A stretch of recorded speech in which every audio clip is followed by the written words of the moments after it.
So just gonna put it here, I guess. So we're back with the Lichess action. And who we have here in the lobby. And it's 22, 23, I don't know. Okay, the rating's going up, I guess. 27.75.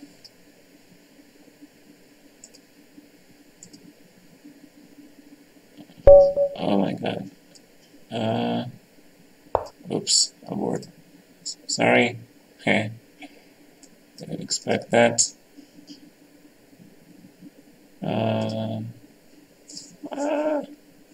How do I go back to this one?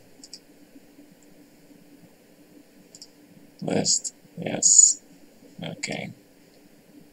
Okay, we have somebody here. We have first observer. Leaderboards. Alright, let's just play some 2 minutes and see what happens. Hi, thank you for watching. Just gonna play some games, I guess. Okay, back to people.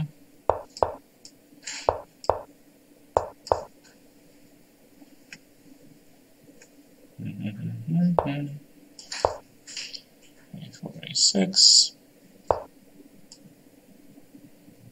Knight 6, why not?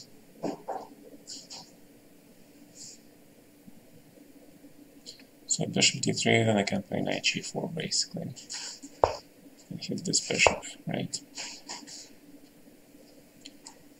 Yep, that's the idea. That is the idea.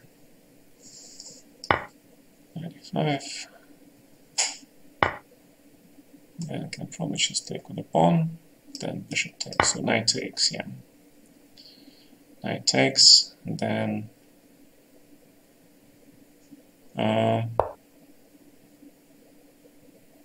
Янчиком. What do you mean Янчиком?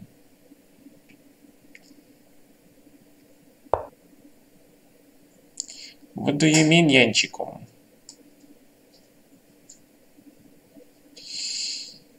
Fine. Just castle. Are you sure? Why is he only 2800? He should be higher. No? I think he should be higher.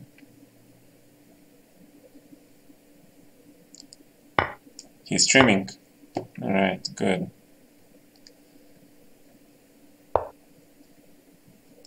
Let the streamers join hands. No, he doesn't play any chess usually. Oh, good for him. Good for him.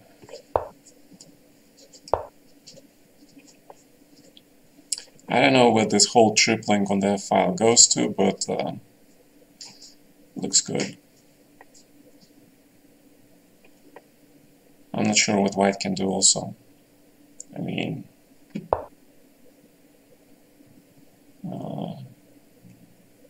bishop g4, g4. Let's just play b5 and undermine this whole thing.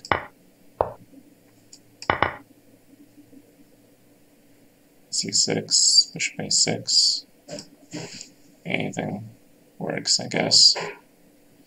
h5, g4. Oh, I don't have much time though. Right, so let's just kick this knight out. Let's kick this knight out. Push pawns, forward, attack.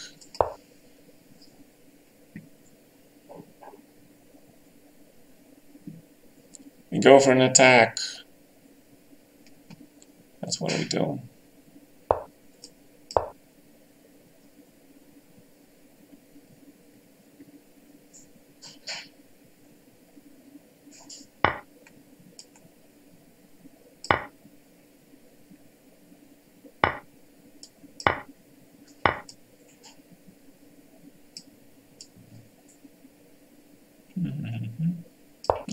d4.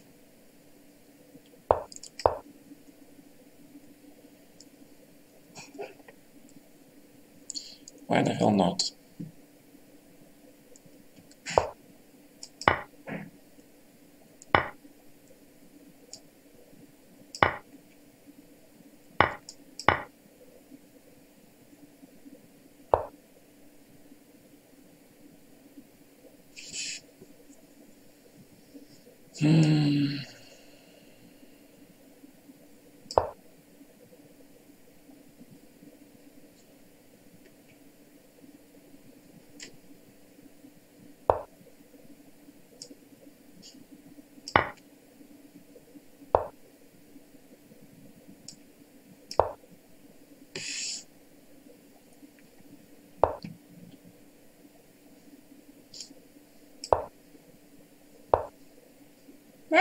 I blundered.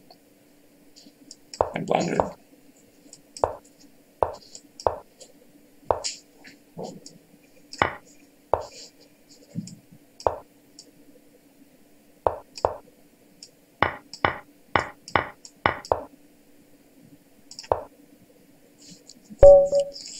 Okay.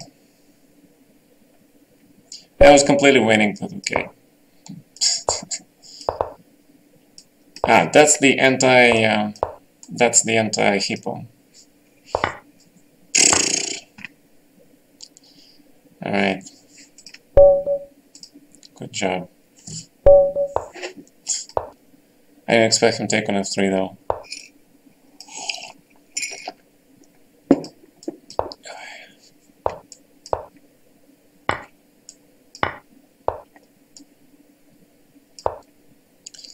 Didn't expect that.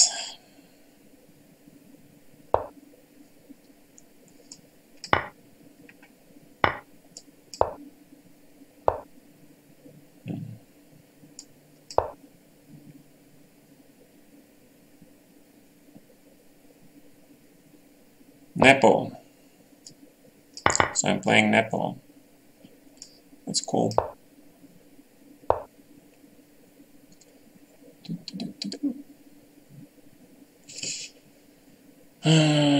So what I'm gonna do with this h5 pawn, I don't know. Guess I'll just play knight f6 and attack it. Right? Why not?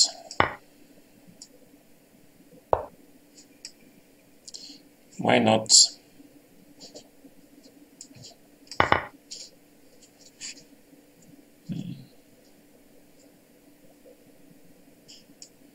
What is his plan? What is the white's plan?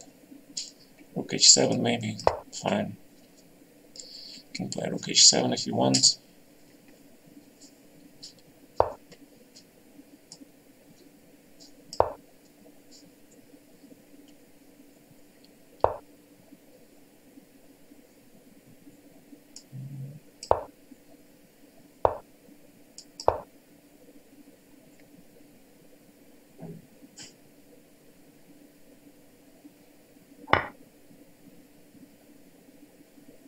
Alright, I'll take with a knight.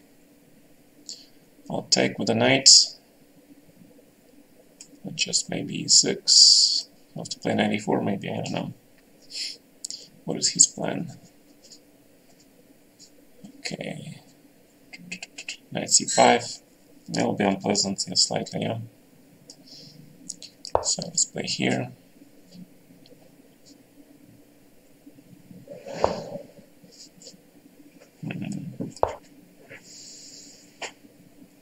You want me to close my bishop.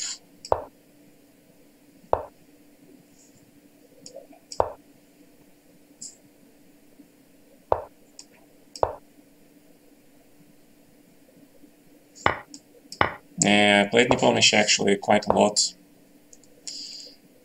in the Russian team championships and stuff.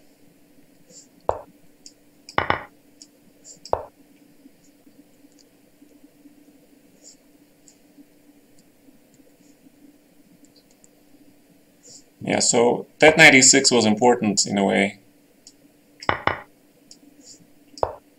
It was important. b6, not really a threat, but just, you know, protecting everything. That's what I'm doing. So that's what I'm doing. So if I give him a check, he goes to b6 and attacks my pawn. Alright, so let's just stay calm.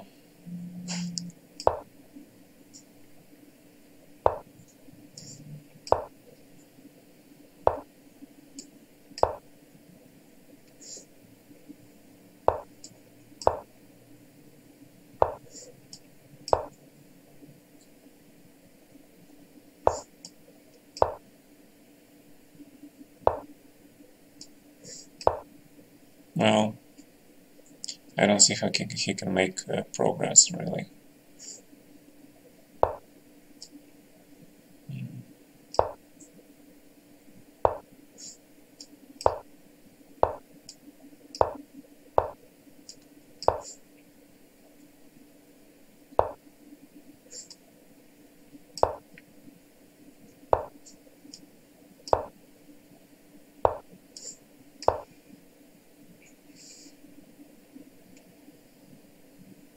I mean, his pawns are on the light squares. Come on, if you want to play, you can play like this.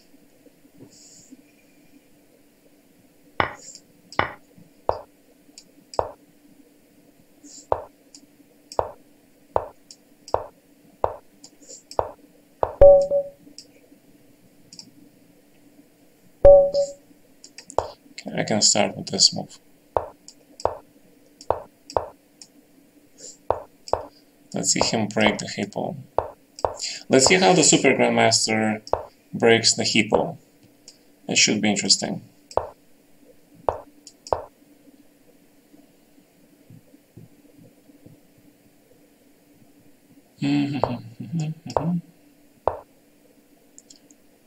Alright, so this is the standard. You know I play this. So you all know that I play this, so he puts the knight on g5, I guess. So let's play knight f3. And bishop brings back to c1. Knight g3. e5.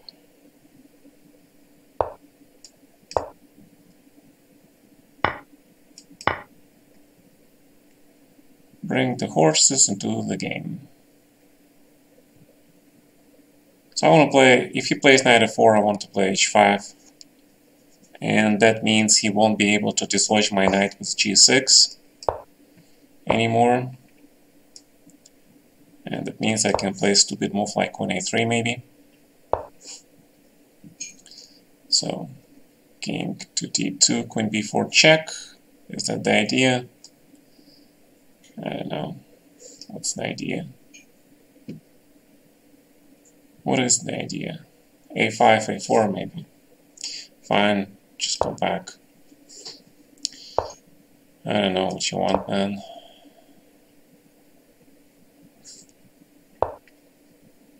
Just block the position completely.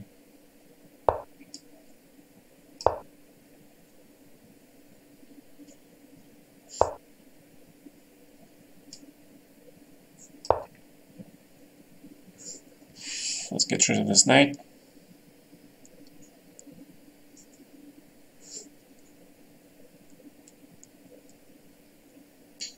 Actually, white is excellent. Knight h6 was a threat.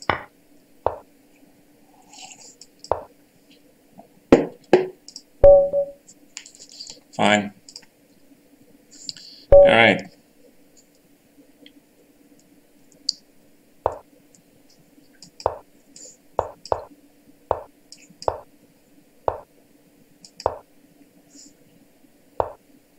No more taking on f6, yeah? Yeah, he punished me last time for the auto-taking, right? So no more automatic exchanges.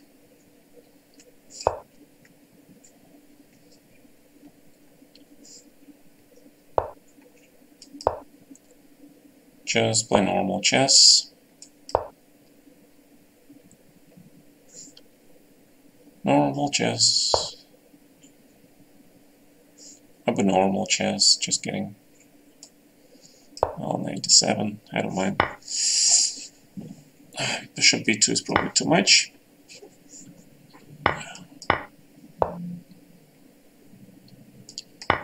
Well, if you want to ruin your pawn structure, I will not be the one to stop you. I will not stop you. Actually, the knight should be on d6, of course. It should be the knight.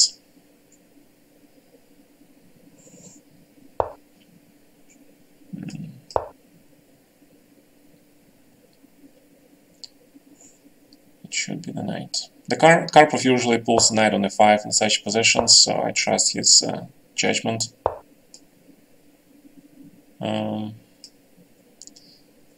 F6 is interesting, but I don't know. Let's play queen e7. Let's see. Play knight d6, though. He probably plays. Let's see. Knight d6 is okay. Knight d6 is alright. G5 is quite playable. So why not? Let's go G5. And then I want to play f6 or f5, f4. Actually try to counterattack with the knight going to d6. So let's play f6 for now.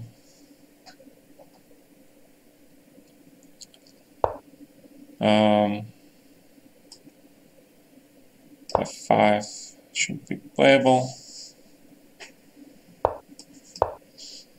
Yeah, let's do a little trick. I'm not sure it's such a great trick. He's got a good knight, right? Yeah, he's left with a good knight. He's left with a good knight. Yeah, that's definitely not what I wanted. Yeah. Okay. Yeah, so now he's got a classic great bishop, great knight versus my terrible bishop. This is classic. Anything I can do here? That's a question. Yeah, I don't like this position. Fine.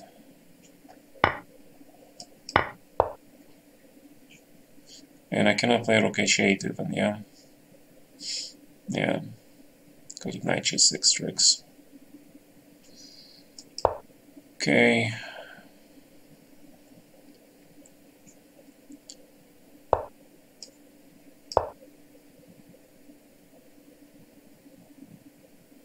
Are there any other tricks? Nope, I don't see any other tricks, unfortunately. Rook h8, knight g6, and my queenside collapses. Fine, let's just resign this. Alright, let's see what he plays against my London system. I want to see this. H3. I got it, I heard you guys. I heard you.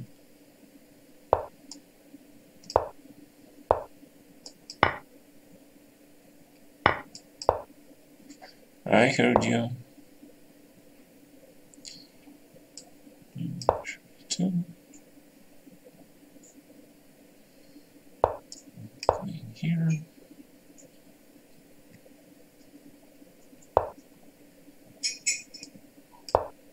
Complete development.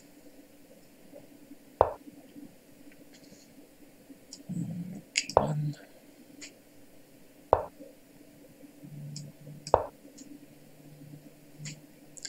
Not doing anything special, just playing the game. Just playing the game.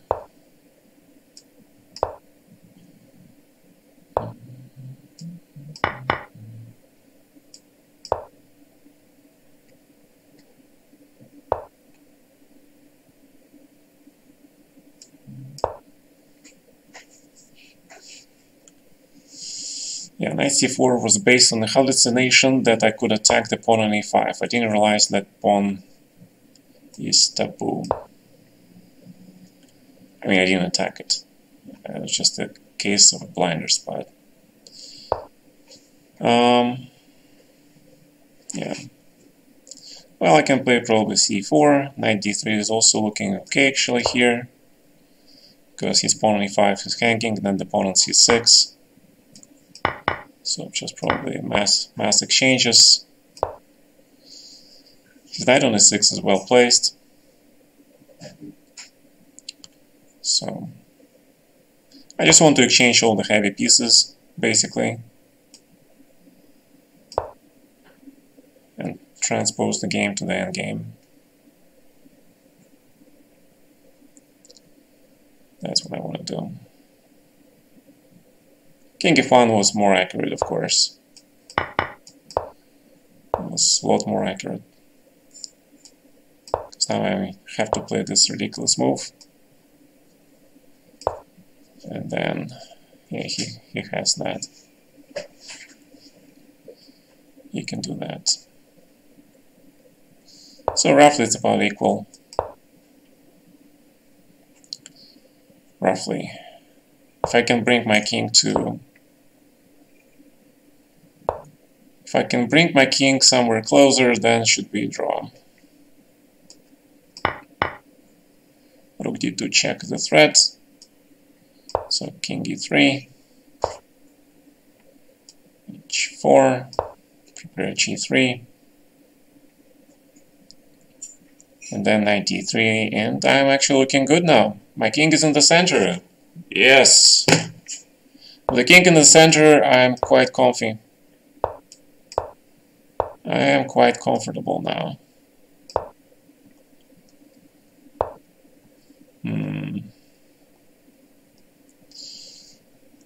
C4 was actually a mistake. Probably.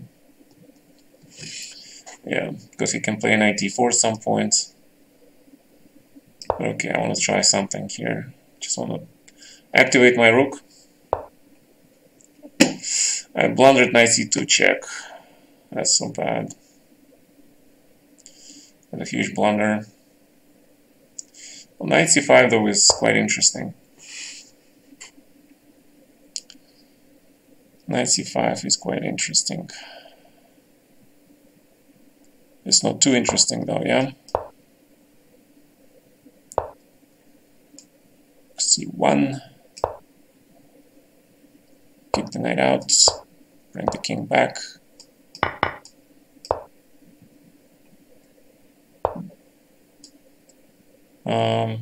Grab. He doesn't have rook d2. I have rook g1 coming. So, fine.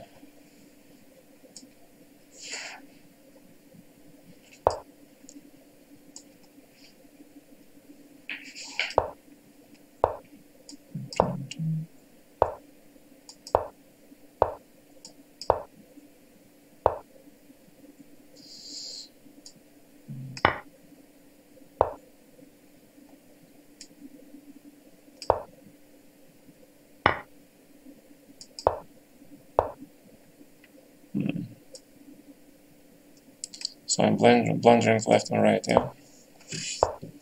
Yeah, I'm blundering stuff.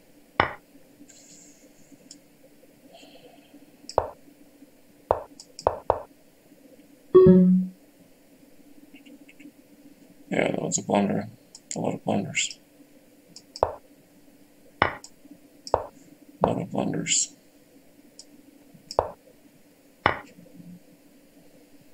Okay, you win.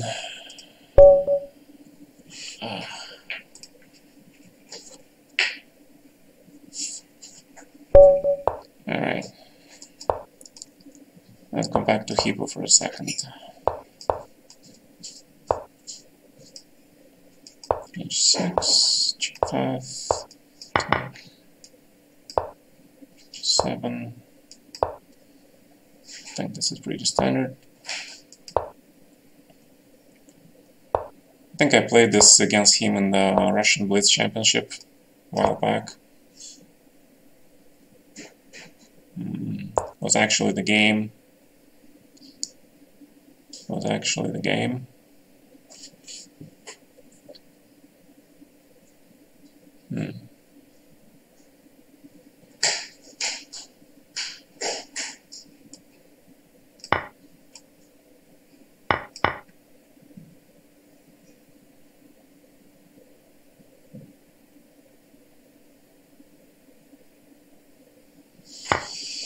Okay, now what should I take with? Probably I should take with the bishop.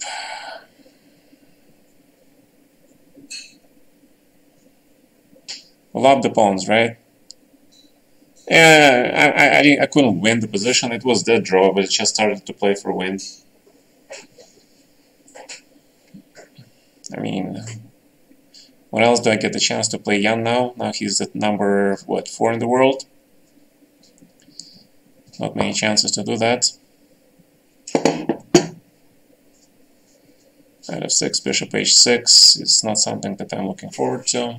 Queen d7 is the threat. So let's grab this. That will activate his pieces by a large factor. And then there's some threats on the... Well, anyway, let's take this and play knight f6. And the idea is to play queen e7, queen c5, try to catch him there. Not sure if it's gonna work, but let's try it. Let's try it.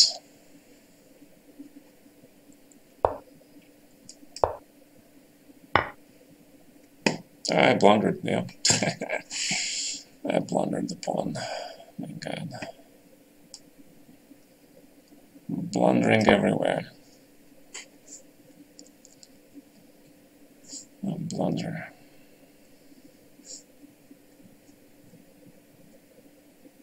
That's fine. Okay, 95. Try to create some active Spielen. And the queen goes to h4, I guess. So rook d1 is not something that I will consider. Taking on h5 is probably not a good choice.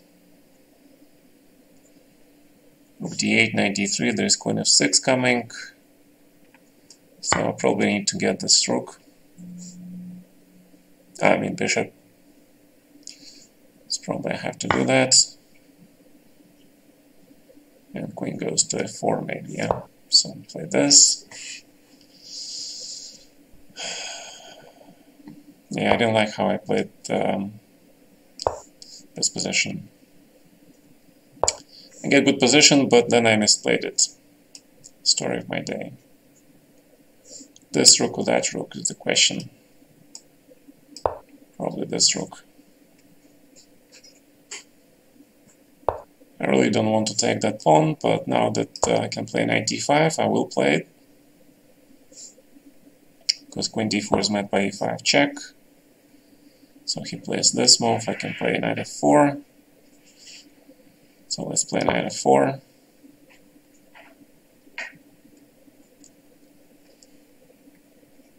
And hope for the best. There shouldn't be any mates, at least not yet. Obviously my king is much less safe. He's much less safe than his king. e5 is met by queen e3, I guess, so rook d5 or something. I don't know. King h7 can be a possibility. Not much time, of course.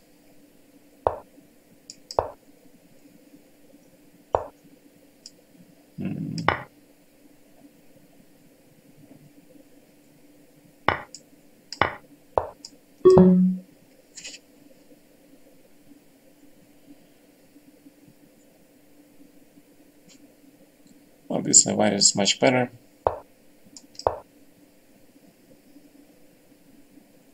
I mean, that's a given. Well, some lousy knight tricks.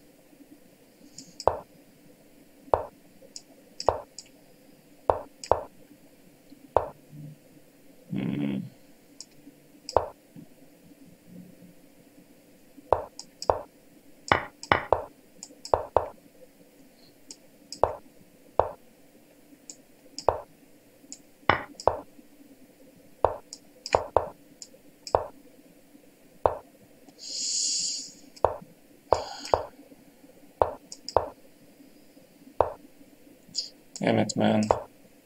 time. Okay, so how many times he beat me now? 4 games. Good. I need to beat him 1 game, at least. So let's start with that. That's a different London system. Let's see how my younger friend plays against that.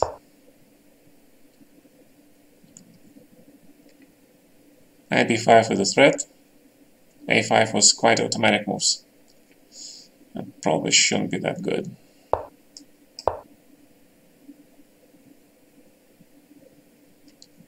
It probably should not be that great. So I'm gonna grab his bishop. And or I will not grab his bishop. But then this pawn on d6 now will be quite a bit weak. So b4 first or queen b3 check. Let's just play solo chess. And just grab here. I probably should not have given check, should have taken immediately, but okay. Knight c4, of course. Now simple rook d1, queen a3, try to take over the d file. So let's see what Jan comes up with.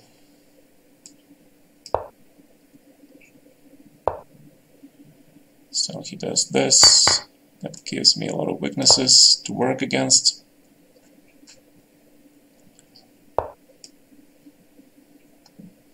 Knight d2 is safer.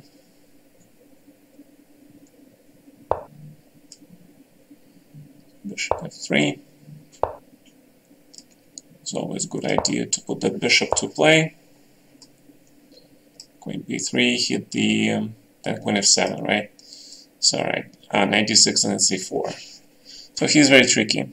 Alright, queen b3 it is. Queen f7 is made by bishop d5. And I want to double my rooks on the d file now. Okay. Just simple doubling of the rooks.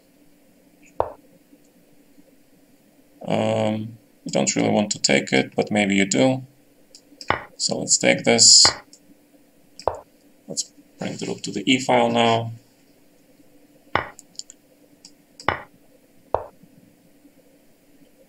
Queen goes back to b3, maybe safer. Queen d5 looks okay. Rook e2. King should go to h1 just in case.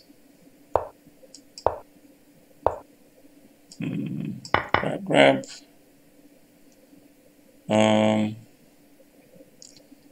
Maybe there's some threats, but let's grab this.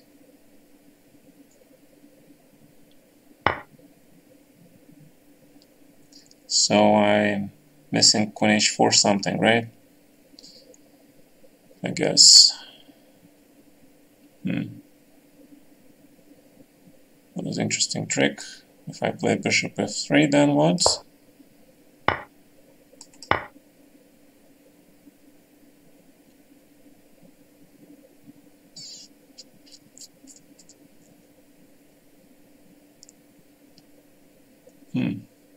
Interesting position.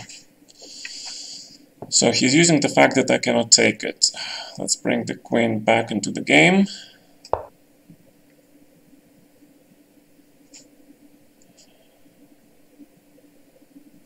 Yeah, it quickly went from how white could win this game, I had a huge advantage, to now trying to make a draw. Yeah?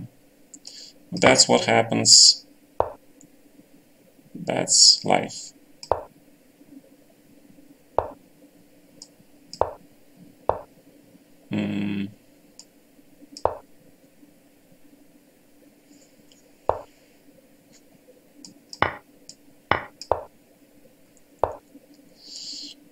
Alright, this is a dead draw. We both know it.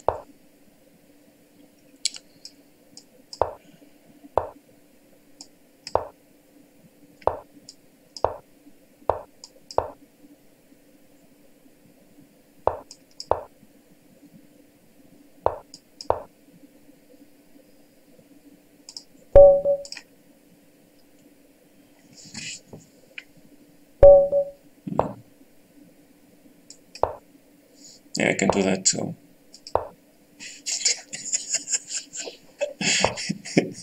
Why not? I mean, right? Why not? Okay. So this is very strange sort of position. And c5 looks very interesting, but I probably should refrain from that, so let's play bishop d6. And c6 at some point.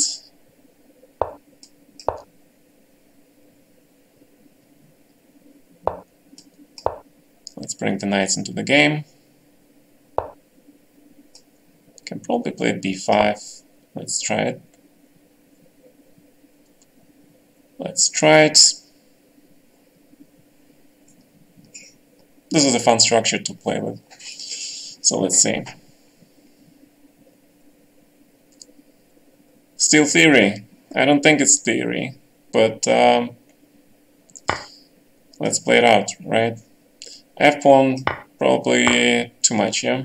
So take, bishop d3, queen c7. It's probably a good idea. We can have this knight, because structurally then I'll be fine.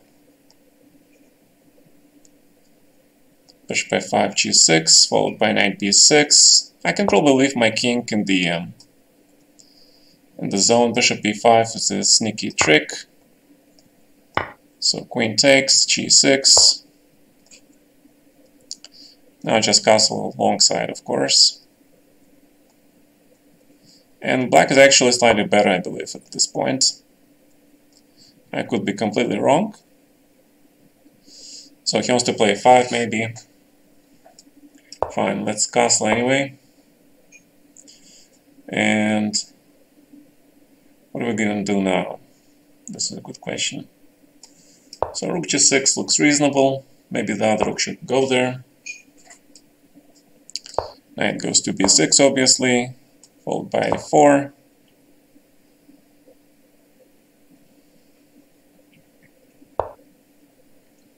And b4. Let's put this knight somewhere out of business. King b7. Don't quite like now my position. Yeah, I don't like it. I misplayed it as usual. So the rook goes to f6. I was hoping for some attack, but it doesn't quite work out. Yeah, exactly. Exactly.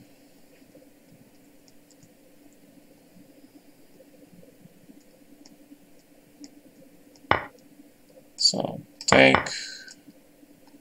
knight c8. So I can put the knight somewhere useful, like d6 and e4. Queen a5 is a small threat, which will be met by queen c3, obviously. So knight d6. Trying to get this knight to e4, maybe. Knight a4, queen c6. I think that's the idea, and I cannot hit the knight on b4, yeah? And queen a5 I cannot play. So my attack has gone to nowhere, and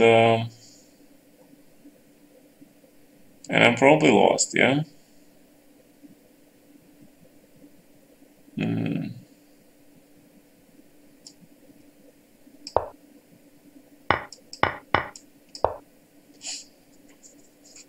Yeah, definitely lost here.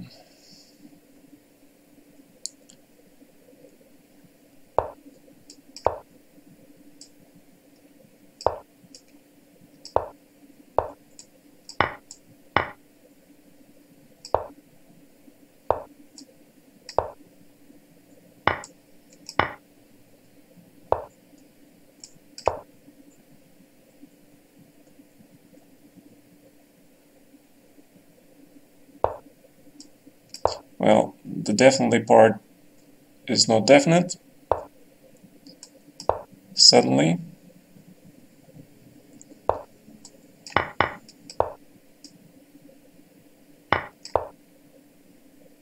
Yeah, suddenly I should be okay.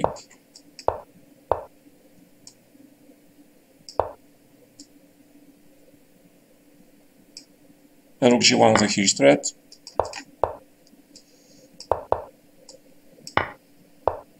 Oh, he is playing it. I see. He wants to play this position.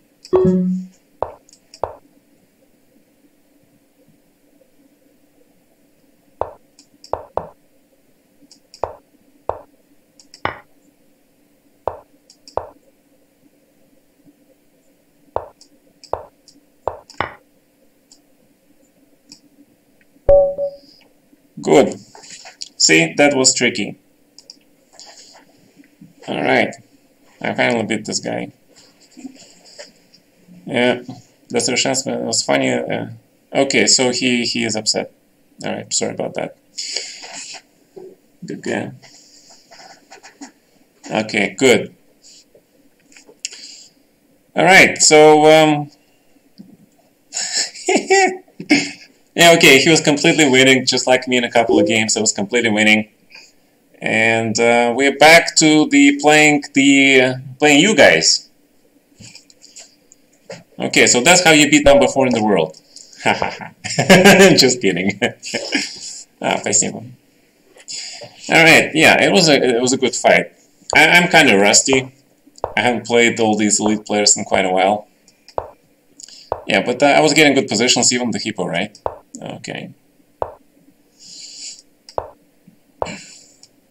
So this is London reversed, and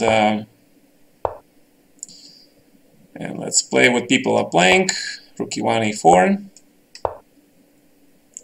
of Carlsen's yesterday. It was a very educational match. I mean, and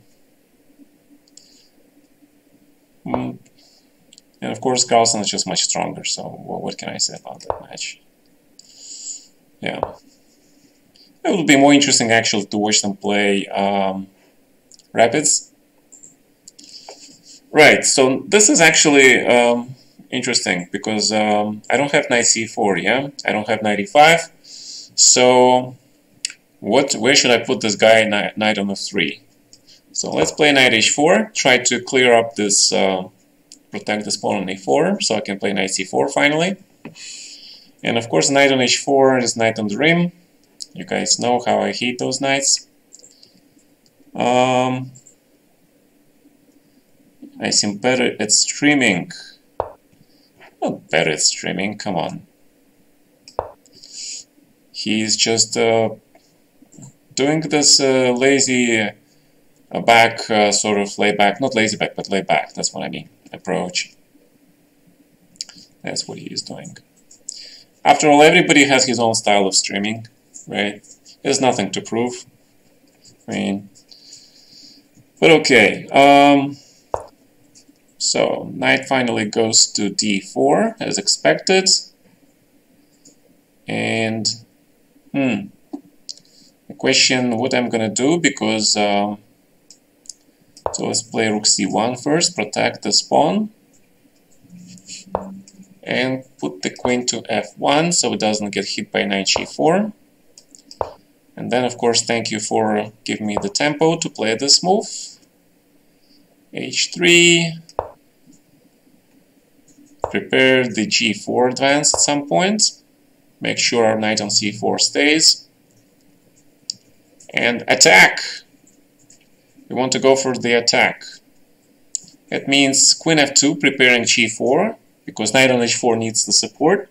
And then g4, g5. Does Ivanchuk play ever online? I don't know.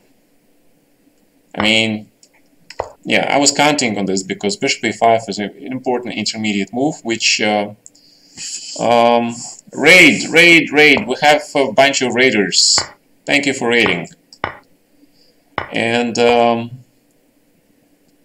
who raided me? Okay. Anyway, thank you for raiding. Nepo raid. Nepo rated me.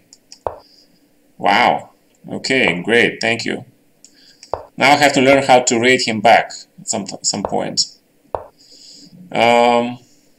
Yeah. Jan, that was great games. Thank you. And thank you for rating. Thank you for remembering good old me. Yeah. Здравствуйте, да.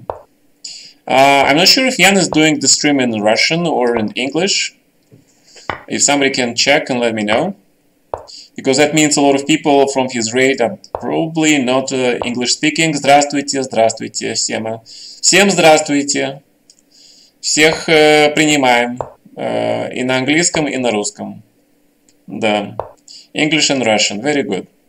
That's what you guys supposed to do. Now that's a true streamer. Okay.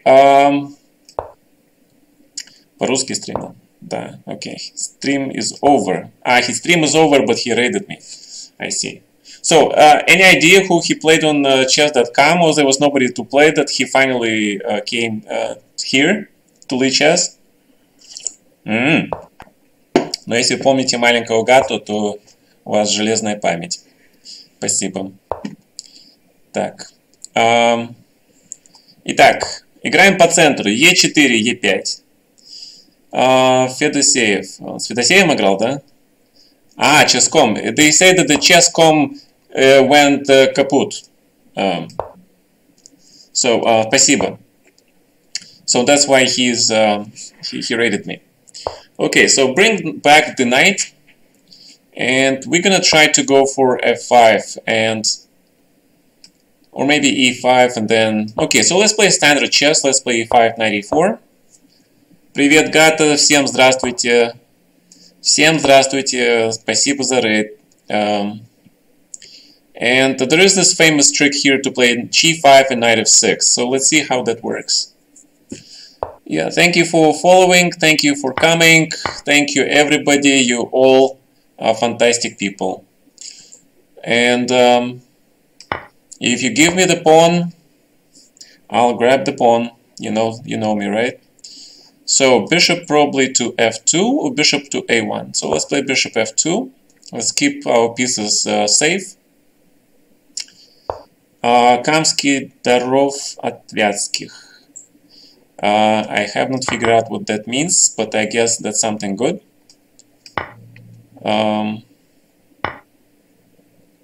96 looks extremely interesting, but I wanted to close this bishop, yeah, to close off the support.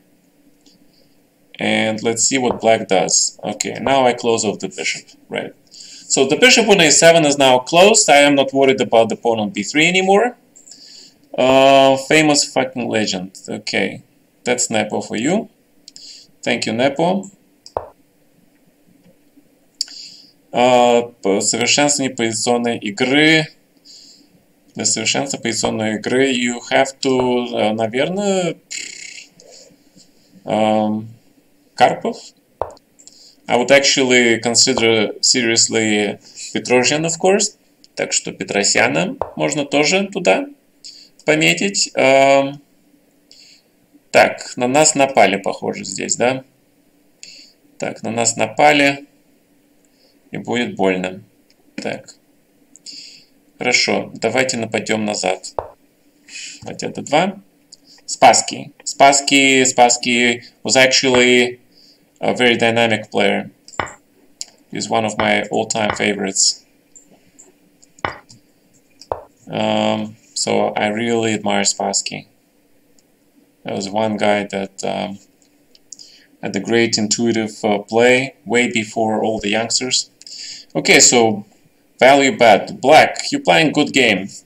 Welcome, Hungry. I'm never mind, Hungry. Is it never mind or Hungry? I'm confused. So rook d6 probably is not great. So in this case, I'll just probably offer a draw.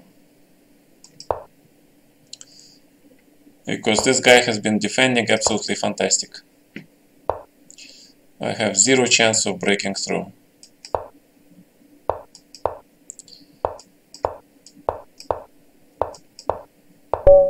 Good. Alright. That was a good game. Fischer, yes, Fischer is a very concrete player. Fischer is a very concrete player, so and he is an attacking player. If you want to study endgames, then yes, Fischer was extremely powerful in the endgames. He studied chess for a lot of hours a day. That paid off, for sure. And one of the endgames, I mean, if you really want to study Fischer at his best, go over the games from his candidates, where he beat Larsen 6-0, where he beat Taimanov 6-0, right? Including that famous endgame with the rook and bishop versus rook and knight, okay? So, yeah, so if you want to do that, go ahead, I recommend. So, let's see how black plays usually in this position. My ticket usually here is to play e4 and d5, but it doesn't always work. So let's see what black comes up with in this situation. Let's try to break it open. Let's try to break this structure open. And why only 1080p? Do you have any favorite chess books? Yeah, his confirmed psychology was a big part. Well, psychology is always a big part. I mean, when you play Bullet, I mean, that whole pre-move notion is the psychology, right? So, thanks for following. I'm having top functions intended to work Okay, yeah, so my Streamlabs are crashed, right? I have no idea. I'll try to fix it later. Hopefully you guys are able to function with my Streamlabs not functioning. Right, okay. Yeah, so this is probably the... Yeah, this is good for black. This is good for black. Knight c4 is coming. And what can I do? Queen d3, bishop e6. Looks pretty... Okay, I have to play queen d3. Yeah, so see, my knight on e1 now is bad, right? I just need one more move to sort of improve my knight, and then I'll be okay. And now I am okay, I think. But before that, I was in big trouble. So c5. I probably have to play. And now I'll make sure I don't lose any tactics with that queen d4, bishop d4 coming. Okay, so this is important. So that means e3. I'm not sure if he plays knight c4, should I just give up this bishop? Because he's a bad bishop, but he's doing his job. On the other hand, he wants to play knight b4 maybe. Okay, so let's play some aggressive chess. Let's play e4. Let's get the center. And let's hope, let's pray that black doesn't find a way to use these kind of weak links to his advantage. I should be okay right now though. So knight f4. Bring the rook to d1. And go for d5 at some point. That is the plan. And if you play like this, then I can probably take on g4. So if I play d5, he takes on f3, I take on f3, he takes on e4, so I cannot do that. If I play e5, bishop f3, queen f3. So, okay, so let's grab this, and now I can play e5. But what is the reason to play e5? There is no reason to play e5 now. So let's move the queen. Because what I really want to do is I want to play d5 here. But d5, and that means sacrificing the pawn, unless I want to play rook e1 first. That's big questions here. Okay, so let's play rook e1. Thank you for following. Any tips on the chess improvements? I think you guys heard all my tips already. So knight e4 is coming, so he really wants to grab this pawn, and if d5, then queen c5. I don't like that. Okay, so congratulations, black managed to improve his position. Alright, bishop g5, probably I have to play. Then queen f4. just to make sure that there are no h6 coming soon. And of course, black is doing fine. Yeah, very materialistic. A lot of materialistic moves. Bishop e5 may be a threat, maybe not. Let's play king h2 just in case.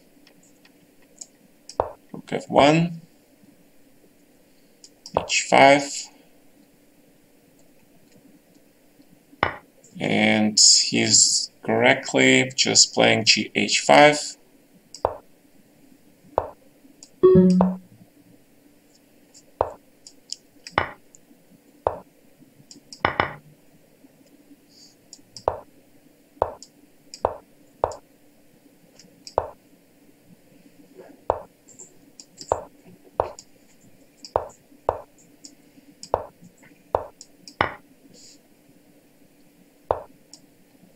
King e6, attack.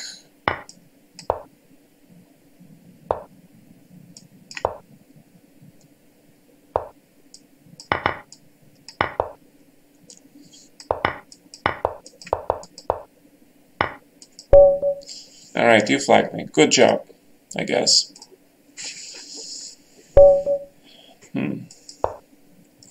Alright, thank you for following. 2,500 people.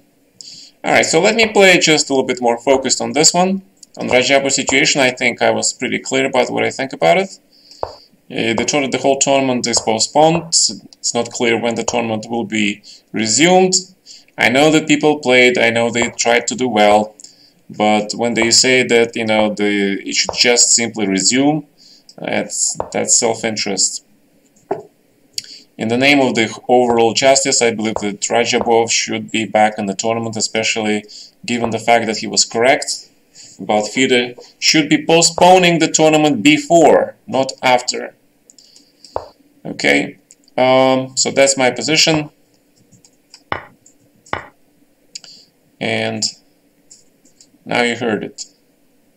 So let's bring knight a4, a3. Knight on the rim, but okay, hold on a second.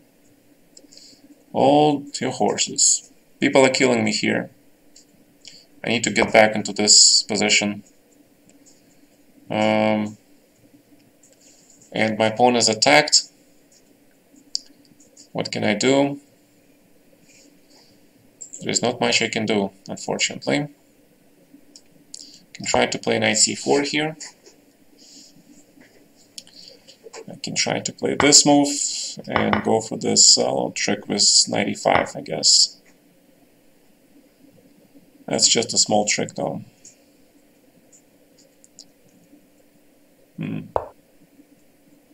Hello?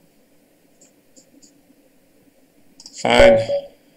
But this is the only time I'm gonna take the draw, because you guys are flagging me.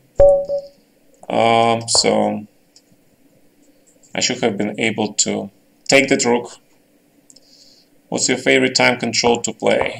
My favorite time control is 3+2 or 3+1, any time control with the increments, where I can win my winning positions and not worry about getting flagged. h5. Standard, okay. 329 people, are you guys serious? Where did you guys all come from? I mean, I usually have only 100 and some people, thanks to some rating by Mark and now Jan, 200 and now, so once again I'm sorry, okay. No problem. No problem, UK, Wales. No, when I said where you guys come from, I mean like where you guys come, where you guys suddenly appeared on this channel. It's like a big mystery. Hopefully the mystery that can be solved. Mostly from Nepo, yeah? So you guys just following his instructions in Russian, I guess. Although he does talk in English as well. Anyway, thank you for joining, and thanks. Please give my regards to Jan. And d4. So he wants to open this bishop, right? We cannot allow that. On recommendations, okay, thank you. Once again, thank you all. And let's try to figure out what we're gonna do here. And as you can see, both bishops are kind of closed here. So let's not rush with taking on e6, but he wants to play h4, knight g6, I guess. So f4 should be played at some point. Although now I can play h4 because black is hard put to do something about my knight. Okay, so let's grab this bishop finally. I should have probably played it last move because I forgot that his f7 pawn is hanging, right? And also c5, but of course this is the main reason. And it just gives me pure exchange, right? Yeah, 98 was better, of course. I mean, now he can take this pawn, yeah. Fine, you get something back for your efforts. But it's a pure exchange. Is it pure? No. Yeah, it's pure exchange. It only presents some technical difficulties. And white should be, of course, winning this with no problemo. Здравствуйте, Ян Крут. Все круты. As I'm saying, you guys all are legends. You're all welcome on this channel. What else can I say? London Games. London is a very solid opening. Extremely tough to... This is something that you want to play probably against strong opponent, because it's so easy to mess up with black.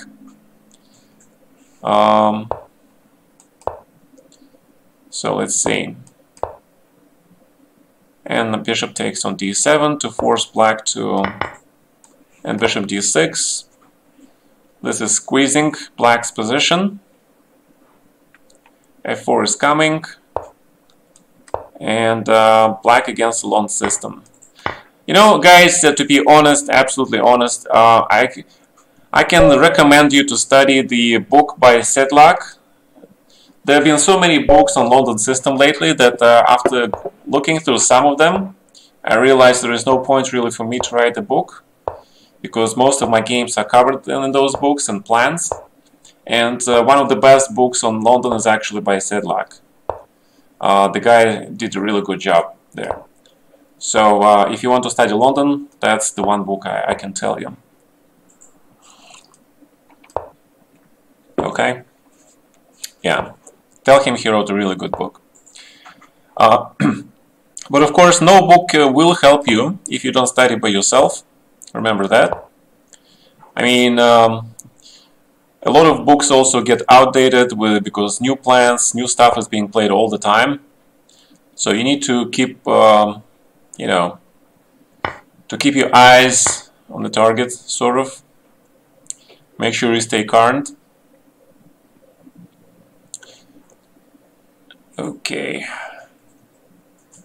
Какие книги рекомендуете по лондонской системе? Я только что порекомендовал книгу, например, Седлака.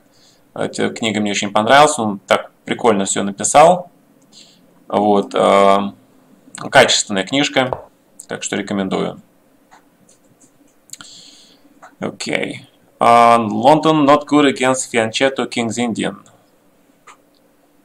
Well, I would probably not make such generalizations in the first place, because you know, chess is more than just about the opening.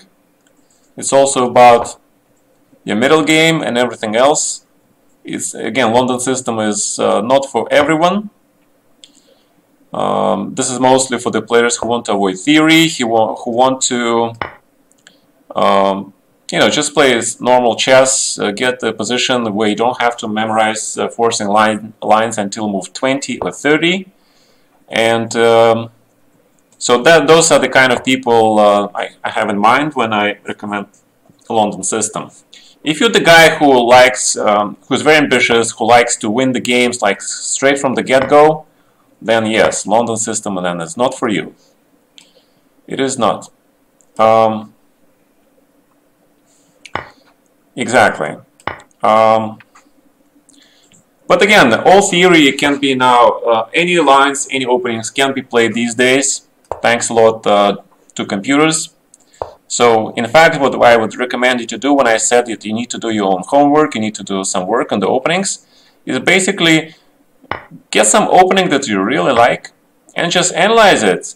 You know, don't be lazy, don't look for some books, don't look for some shortcuts. Analyze it, bring the computer, bring your friend, make a study club like I mentioned yesterday, study group, and boom. And that studying will give you a lot more than you just you know, watching some stuff on the YouTube, for example. I mean, you can do that. You can watch stuff on the YouTube, but again, nothing replaces the hard work. This is why elite players are elite, right? Okay. So, pawns need to be going together. That is #1 rule that I always mentioned. So, pawns are traveling together. And 2 bishops are monsters. And f4, f3, f2 is coming. And thank you for the game. Playing next. I see 290 people in the channel. I see only 4 challenges on the Lichess. You guys all are on chess.com? I haven't been on chess.com lately. When is I'll be there on the title tournament probably, for sure. I mean, that's the only event that I play there. We're all rated. And if you don't want to play, you don't want to play, that's fine. If you want just to watch, that's fine. That is absolutely fine. You work for chess.com. You actually work for them. Good. Then you can probably tell us why they canceled the Arena Kings, yeah? Hopefully they can reinstate them at some point in the future. Those were good events. Good for everybody. Okay, f5 and f4. We're going for... Ooh. Okay, this is interesting. Okay, so queen e7. Blundering stuff as usual. Knight h4 is also... Okay, but knight h2 and f4 is very interesting. It's actually very interesting because... yeah, this is actually not a bad idea for white to play. You know, I usually don't try to play f5 so early with black. Probably because of that specific reason that white will just play d5, close my bishop, and then he plays f4. And then he's just better, yeah? Turns that got good payouts are titled only. Well, you need to, you know, get the grandmasters to come, right? And grandmasters, since they do a lot of works, they would usually like to get paid for that work, because otherwise it just goes to waste. And like any work, you really want to get paid for your efforts, because unless you're a millionaire, you can just, you know, work for free, but most of the people aren't. Yeah, thank you for yeah, I think a lot of more people started streaming actually. I think if you guys actually find Ivanchuk and tell him that you know, people watch his streams, he would be quite happy. So somebody mentioned it to me, asking me like if Ivanchuk streams, and I just think he doesn't know about it. I'm pretty sure he doesn't. But if he knew, and again, I'm pretty sure that he would be streaming, right? So yeah, don't blunder your pieces. Don't blunder your pieces. And of course, he's a great dude. I have known him for many years. And Vasily can be different, but above all, he loves chess, and that's all that matters, right? So, okay. Okay, hopefully, some of you find him and track him and just ask him to play and stream, and hopefully that works. What about the other guys from that generation? I'm not sure if Kramnik streams, probably not. Who else? I'm not sure if Topalov streams. Sidler is, of course, always on Chess24, so you can find him there. So who else? I don't know. Well, Gary, it is not likely to find him streaming unless the St. Louis Chess Club, represented by Mr. Rex himself, would ask him. Then yes, he will probably stream. Is Kramnik here? I suspect that Kramnik is actually has. I suspect that he does have some account, which is of course not under his name, either on chess.com or on Chess24, or maybe even here. I suspect he does, but you know, he does it just simply to enjoy playing the game anonymously. But I'm trying to think who else is from our generation that is that was top 10 in the world. Can't really find more people. You know, guys, who would be interesting to find? I think. Do you guys know if Rapport is streaming? I probably am pretty sure that. Well, of course, if Yasser streams, that will be fantastic news. Yeah, if he does. I just don't think he does. He usually just coaches. He's a fantastic coach too. So, yeah, so this is a setup for black in this position. This is a famous setup. You bring the knight to b6, now the knight goes to d7. And now black is ready to play c5. You sort of put your knights away from all the harm. And you're ready to start the counter-offensive. Judy does commentary. Okay, but doing a commentary is completely different. I'm doing commentary as well. But streaming and playing just for the people is something else, right? So f5, I guess, is the threat. Question, should I play b4 maybe? Then he wants to really... I think I have suspect he does want to play this move. So okay, let's close this bishop. And make sure we go long castle. On Feingold lectures. Игрался на 6 минутки, потом отказался Caruana. Really? So this guy says that 2 years ago he played somebody on Lichess and it turned out to be Caruana. Wow. Go figure. Okay, so he grabs. Should I take this or should I just play e5? I don't know. 95 also looks very good, yeah? 95, just put the bishop on knight on g4, knight f3 is coming, of course, a lot of things are here happening. But let's play classical chess, centralize your rooks. Okay, but if you beat Caruana, you gotta play chess just because of that, yeah? So that means you have a talent. Do you accept challenges? You see 14 challenges here? All these people, I'm playing them. I'm playing all these people here. So, bring the pieces into the game. And a5, b4 would be a normal course of action. But now look at the rooks, they're all monsters. But okay, let's see, how about a simul on Lichess? Yeah, I can do the simul on Lichess for sure. Question is, do people want the simul on Lichess? Would you guys want a simul on Lichess? Playing as a computer so hook with chess. Yeah, I can understand Wesley. Because you guys saw, right?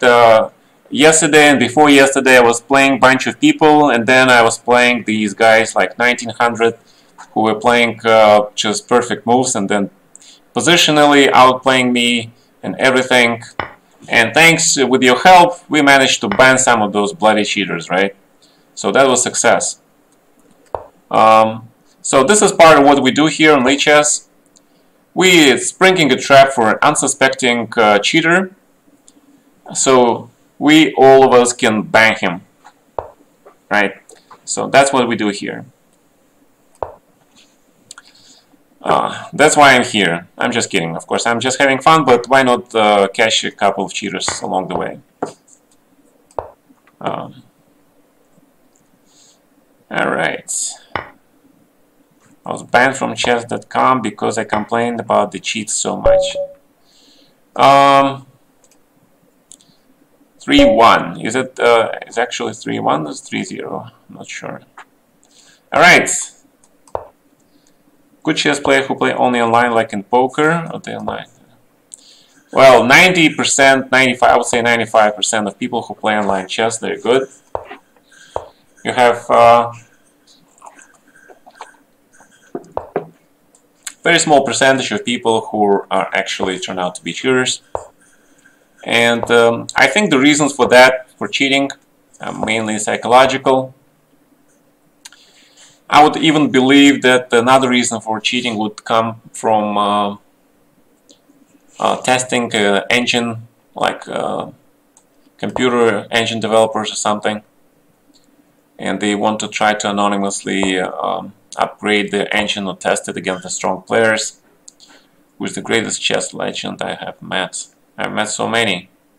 Knight g4 was, of course, much stronger move, grabbing that bishop on e3, which is the reason why I played knight f6 in the first place. Now, of course, he plays this move. And so many, man. There are a lot of legends. A lot of legends. Oh, look at that king on h1 with the bishop on b7, right? You can develop and make your engine play in Lichess against other engines. There is a whole section on that. Yes, I actually saw that. You guys have a lot of engines here. You have engine tournaments. And of course, CCEC is like it's like #1 thing, right? So no reason to do that. Well, again, I don't know. Winning. But winning has to do with being #1. That's this whole psychology thing of being #1. It's very quite American thing to do. I mean, it's been well known that the Americans absolutely love winners. And if you're #2, nobody cares about you anymore. Only the winners make it. One player was accused to be a bot. Okay, I have no idea about poker, man. I have absolutely no clue. I am not qualified to speak on that topic. But I can tell you that I used to, when the whole wave started, the poker wave started back in, when was it? 2004, 5, or 6, I guess. That's when everybody started playing. And it was absolutely huge. I know some of my close friends that were playing poker, like Eldar Ibragimov. I saw during the Olympiad in Turin, I saw a bunch of people sitting in front of the terminals playing poker. Yeah, Rook H2, but please don't mention moves here in this channel. Please, please, please, I ask you not to mention moves, because that puts me in a difficult position. I have to be honest, I missed completely Rook H2. Okay, so maybe he does. That's more power to him, right? That's more power to him. You can be creative. But since this is a channel for chess, Ильдар в покер играет.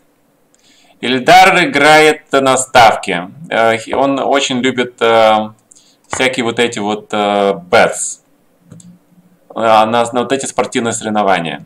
Я же Ильдар очень хорошо знаю, потому что Мы с ним в одной команде, он капитан нашей казанской команды уже с 2013 года. So, betting on sports is like a normal thing. You can make a room where people can give lines. Do I want to do that? I mean, if you want to take a look at the lines, I mean, you should run the engine here. I mean, along with my game here on the screen, and it can give you lines, I guess. You should tag the stream with the no backseating, so it is implicit. I have no clue what is backseating. I'm sorry. I just barely figured out what emoticons is. I applied for some, tried to make it today, spent several hours trying to figure out. I understand the designer's job is not easy one. So, you guys who are designers, you're doing a great job. When I will go to Kazan next time for the Grand Prix, I have no idea. You know that Kazan is now on lockdown. I am in constant communication with Vladik Artemyev, who lives in Kazan with his family, and he says everything is closed. Of course, everything here where I live in St. Petersburg also is closed. I mean, and you cannot actually go to the shops. Just my wife went today to the shop for the groceries, and she told me that there is a new rule now, and you cannot walk into the shop without a mask on and the gloves, and medical gloves. That is unheard of, right? That is just unbelievable. Right. Here's the same thing. It's also closed until May already. So who knows what life will come up with, you know? Who knows? A lot of things are coming, a lot of things are changing, the world is changing, and we gotta move with the changes, right? If we want to survive. Can you imagine that this virus was much more deadlier? Can you imagine like this was Ebola, for example? Remember when Ebola was a huge thing back in the 80s? I mean, it was a huge scare, right? It was before the AIDS thing. So back then, Ebola was huge. Now, can you imagine with this Ebola, it would be like during this pandemic? I am scared to think of all the possibilities here.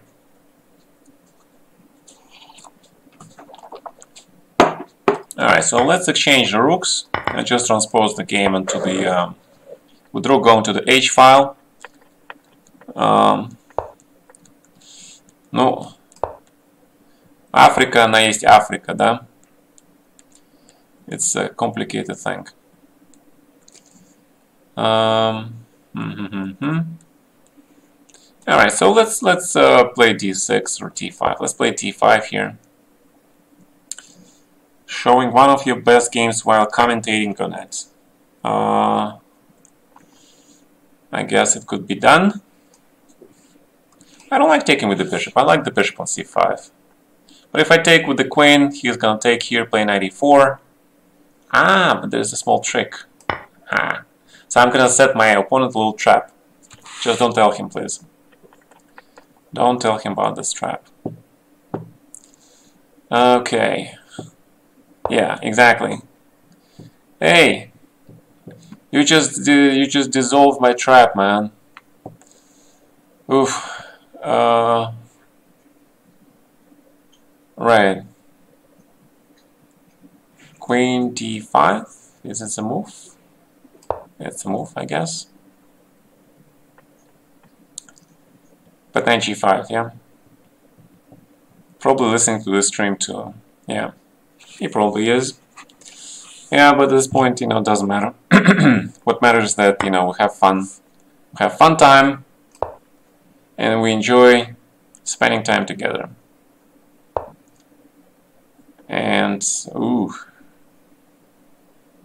Really, King b1.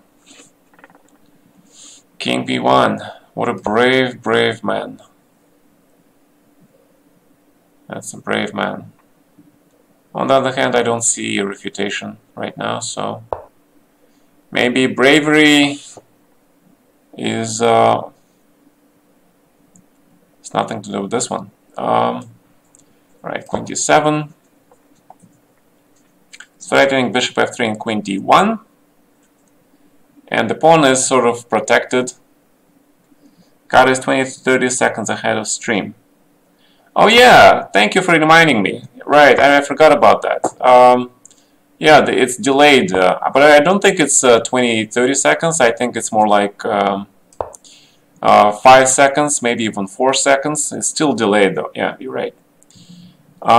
Rabies is 100% mortality rate. Why not trading the queen? I'm sorry, I didn't know that I was under threat of forfeits, that I have to trade the queens. Thank you for reminding me. Perhaps you care to show me how it's done. Okay. Ooh.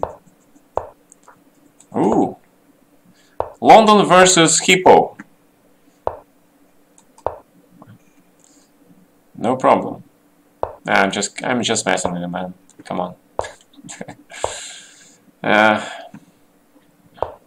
So, knight f6. Usually I put the pawn on h3. Putting the pawn on h4 is quite ambitious. Trying to figure out...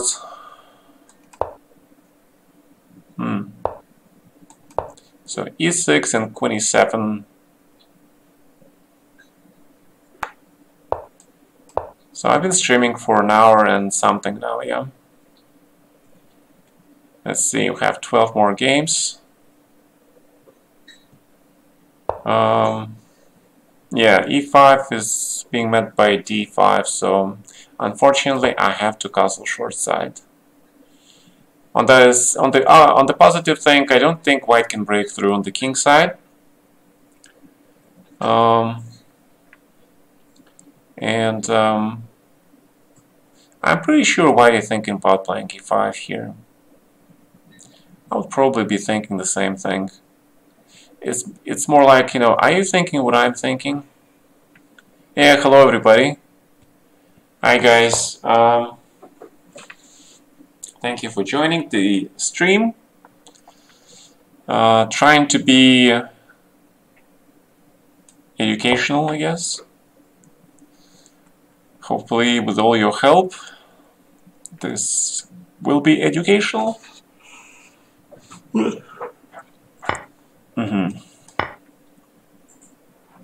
And probably it's a good time to play b5 at some point. Bishop d3. But okay, let's play b5 anyway. До свидания. До свидания means until next time, yeah? I think there's a difference between bye and until next time. Hello, pleasure to watch your stream. Hi, thank you. It's a pleasure for me to have you with us today. Rook b8. So putting the rooks against the white king. Standard stuff. Now just need to think how to, you know. Yeah, but this should be technically winning for black, of course. Technically winning. So let's put this knight to f6, and then just play a5, a4, knight d5. The problem with the London system is the bishop on g3. Sometimes it is completely blocked by a pawn on d6, right? So it is doing absolutely nothing. Sorry. And but at the same time, black's bishop on g7 is blocked by pawn on c3, which is the original idea. How is life in St. Petersburg when there is no corona? Well, unfortunately, there were recently a few cases, and which is why the government, they put the requirement of everybody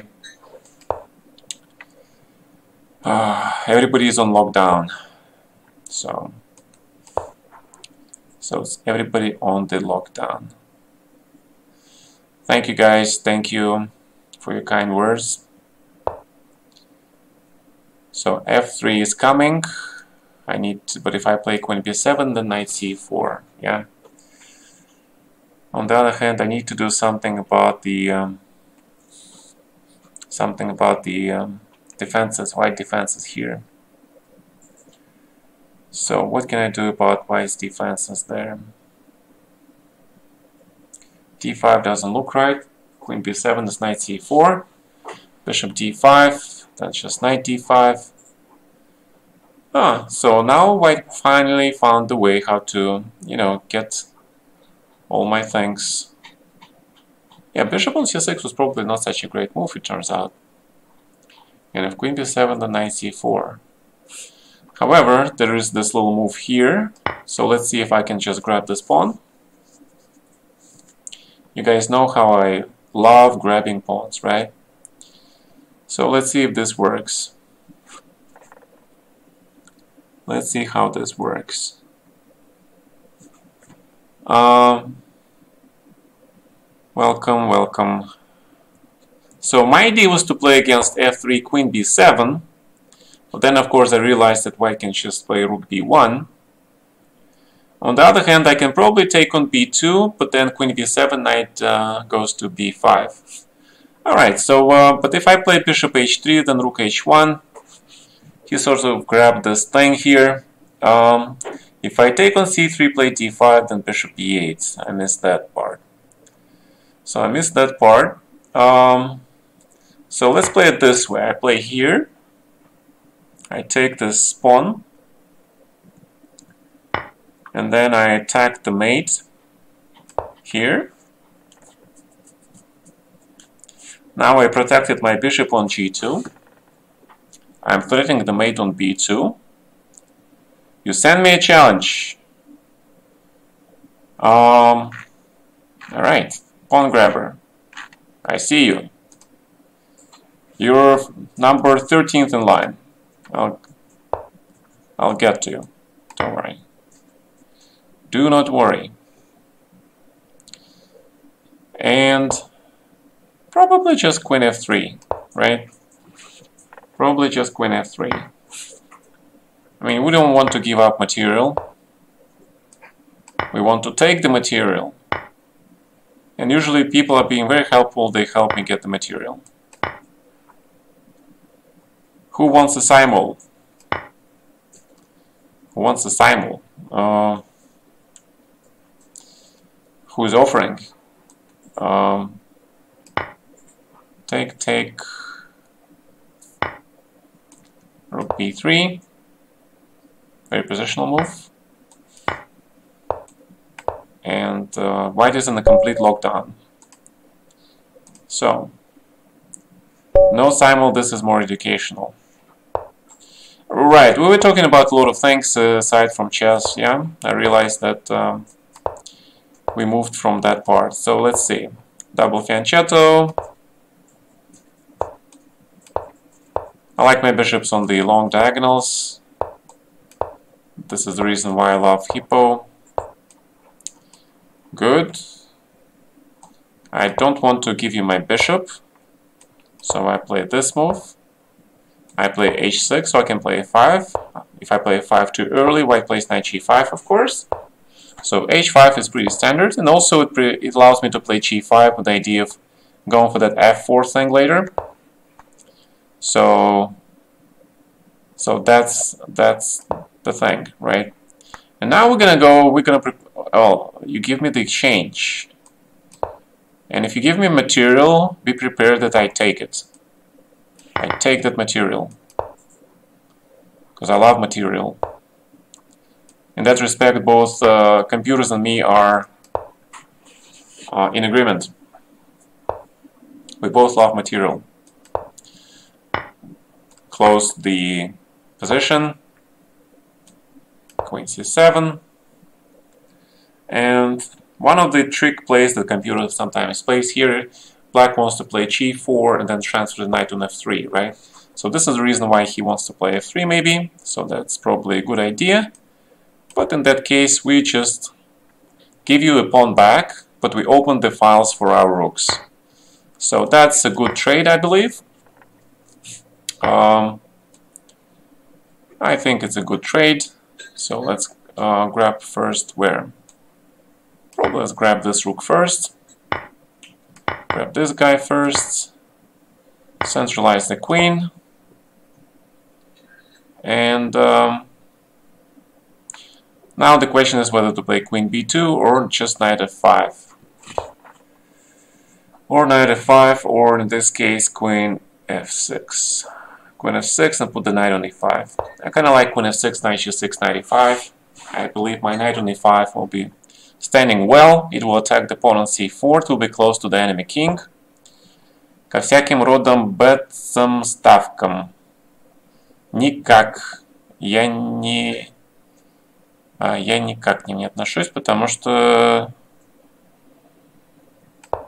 I'm not a betting guy. That's what I'm gonna say. I'm just not the betting kind of guy. I don't know. So, white has the pawn and the bishop. And what else can we do? So we centralized our pieces, we blocked the d file, we left the f file open for the rook. Basically, we did the maximum we could. But did we? I need to do something about his king. So I need to make it more open and more vulnerable. So queen d1 makes sense. Knight f5. Let's try to keep this attacking. You need to keep attacking because attacking is always easier than to defend. Especially a position like this. Especially. So queen e2 probably has to be played. I must play rook e8, force e4, which will block his bishop. And now we can play rook d8 to rook a8. That is the question. Rook d8, there is no threat. But on the other hand, well, actually there is a threat, right? I want to play rook d3 and just get my rook to e3, so this should be winning. Well, defending is important, again, but there are three ways to play chess, yeah? You attack, you defend, or you play prophylaxis. There's just three ways to do this.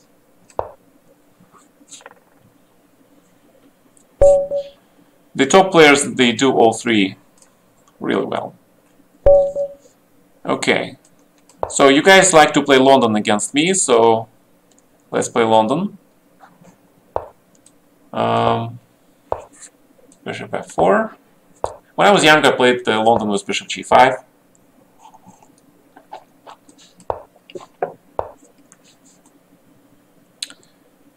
What is that? c4 here. It's interesting. I actually played this move first. I think it's actually not that bad.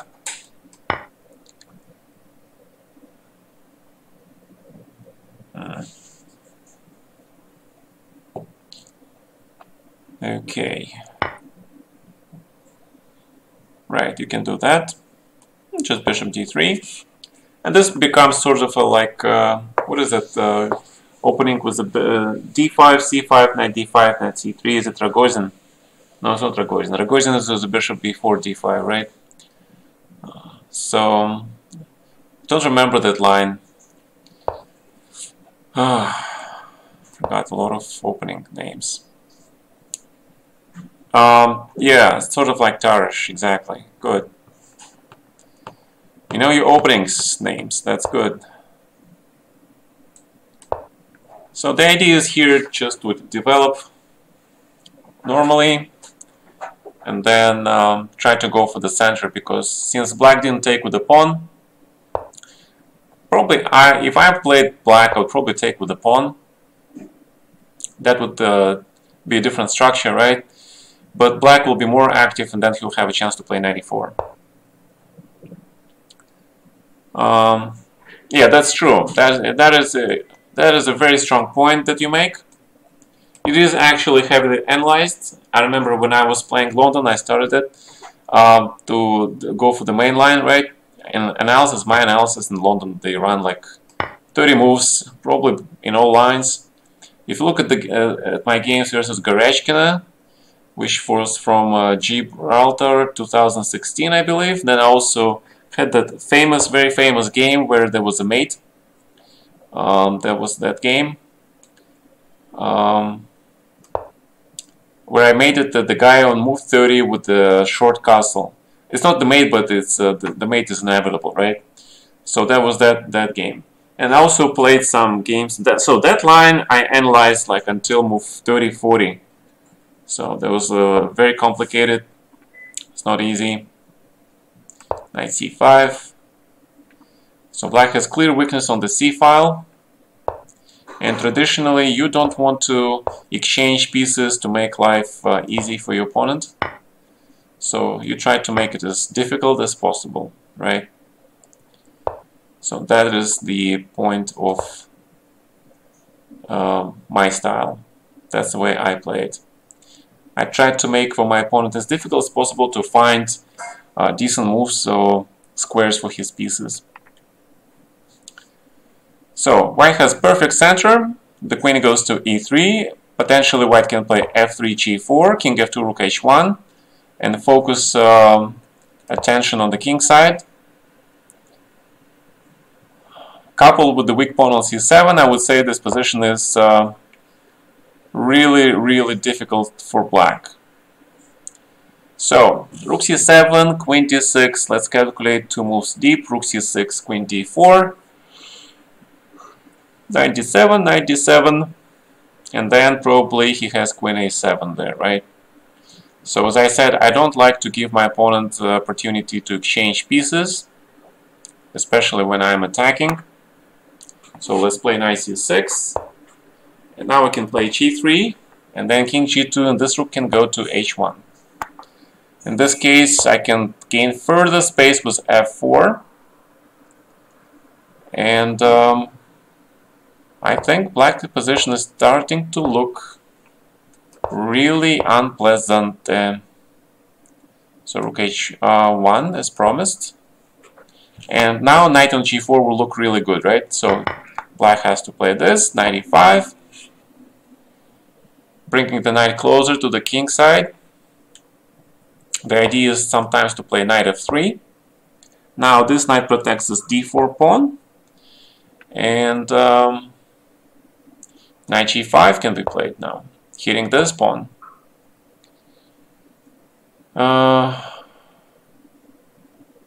So many possibilities, right? Alright, rook h4 is not something I'm quite ready to play. But okay, let's just take this queen. It should be a technical win. Should be. Doesn't mean it could be or would be, but yeah, see, but my knight on c6 now is not that great. Alright. So, not a great knight anymore. Grab the pawn. Grab the second pawn. I'll take the rook. I'll take everything. Yes, that was a draw against Garechkina. I didn't say that I was winning those games with a huge preparation. I just said that some of those games are complicated. I mean, try to analyze that line a bit, and the computer evaluates that position as better for black. Because his king size, he's got more king size space, and any endgame is much better for black. So I was gambling that my king side attack would be more important. So it was really complicated because you have to be exact. I mean, there are so many possible moves, and yet you still have to play exact moves not to get worse for any side. Okay, so that was one London system. And then everybody stopped playing it for black because basically the only question is whether you get mated, right? So who wants to play an opening like that? That's why everybody then started playing bishop d6 and just going for the position with the bishop on d6, which I believe is very close to equalizing. Of course, I have to admit it. It is very close to equalizing. So let's play a6. Now this is the tabia. you know, pawns on h6, a6 are important. They take those b5 and g5 squares away. For example, if I want to play something like c5, you know, knight b5, is it an okay opening? Any opening can be okay if you played it enough, if you studied it enough, if you liked it enough to commit yourself to studying it. That is my position with regards to the hippo. Right. So if I play e5, then white completely blocks everything. That is not something that I was looking forward to. But if I play queen c7, then he can take and castle, and then my pawn is under attack, yeah? And if I take here, then white takes with the e-pawn, and knight goes to e4, and that means... Alright, so let's play e5. I'll go along with your plan. I guess we're gonna play the slow game, and thanks for the following. Alessio De Santis book. Carlsen played the brilliant plan against with bishop h5, bishop h4, g5. I have no idea what you mean by that. So if you can clarify, what was that plan again? So this knight goes to h5. This is standard. Did the whole stream beating people with the bone cloud. Can you turn coordinates on, help us beginners to understand more? Coordinates. I think you can turn on the coordinates in your settings on your board. I think. Correct me if I'm wrong. On the other side, I'm 2000. Well, thank you for warning me. I appreciate that. Thank you for warning me that you're much stronger than your rating suggests. Okay. So, bishop. We need to improve our bishop. Bishop on b7 was a dumb piece. So, that's another thing I always teach my students. If you don't know what to do, look for any piece that isn't doing much and try to improve it. For example, knight on e7 also wasn't doing much. And I believe he wants to play f4 some point. So what are we going to do about it? f6 is too early. And I cannot castle, right? Alright, so let's play bishop d7. Let's see where this leads to. So I basically just want to play b5 and open this position. The mentioned game of Carlsen Yu Yang Yu. So, hi guys, hi everybody. 274 people today, beating yesterday's record, I guess. Putting the rook on the off-court square is always a good idea. Grabbing the pawn is also should be a good idea, because we can put this rook here, and the knight can go here, or it can go to e7, a7, b5, and d4. So let's try this route. Kind of like my knight on d4, yeah. Alright, so let's play here. Queen b7.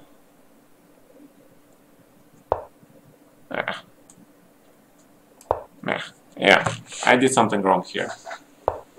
I did something wrong, yes. But my knight still goes to b5. It goes to b5 because I really wanted white to play a4. He should have played a4 actually to prevent that stuff. Then it's like Volga Gambit, right? If any of you like aggressive openings, you should play Volga Gambit, or as the Americans call it, Banco Gambit. Yeah, that's another GM that's passed away quite recently. I mean, relatively recently, and he was a good composer, strong grandmaster. And but in modern chess, you know, especially if you play blitz, right? Positional understanding is all good, but what happens if you missed the move, you blundered the pawn, right? It doesn't mean that you resign. No, you need to, in modern chess, it's more dynamic chess, you need to learn how to be dynamic. This guy is away. Please turn on the coordinates, Gara. Alright, how do I turn on the coordinates? Tools. Board editor. I have no idea. How do I do that? That's the challenges. Settings, preferences maybe, yeah? Let's go to the preferences. Board coordinates, inside the board, outside the board. You want inside the board or outside the board? Actually, I believe Benko is the Volga is the... okay, so we did that, right? So, saved. Good. Alright, so...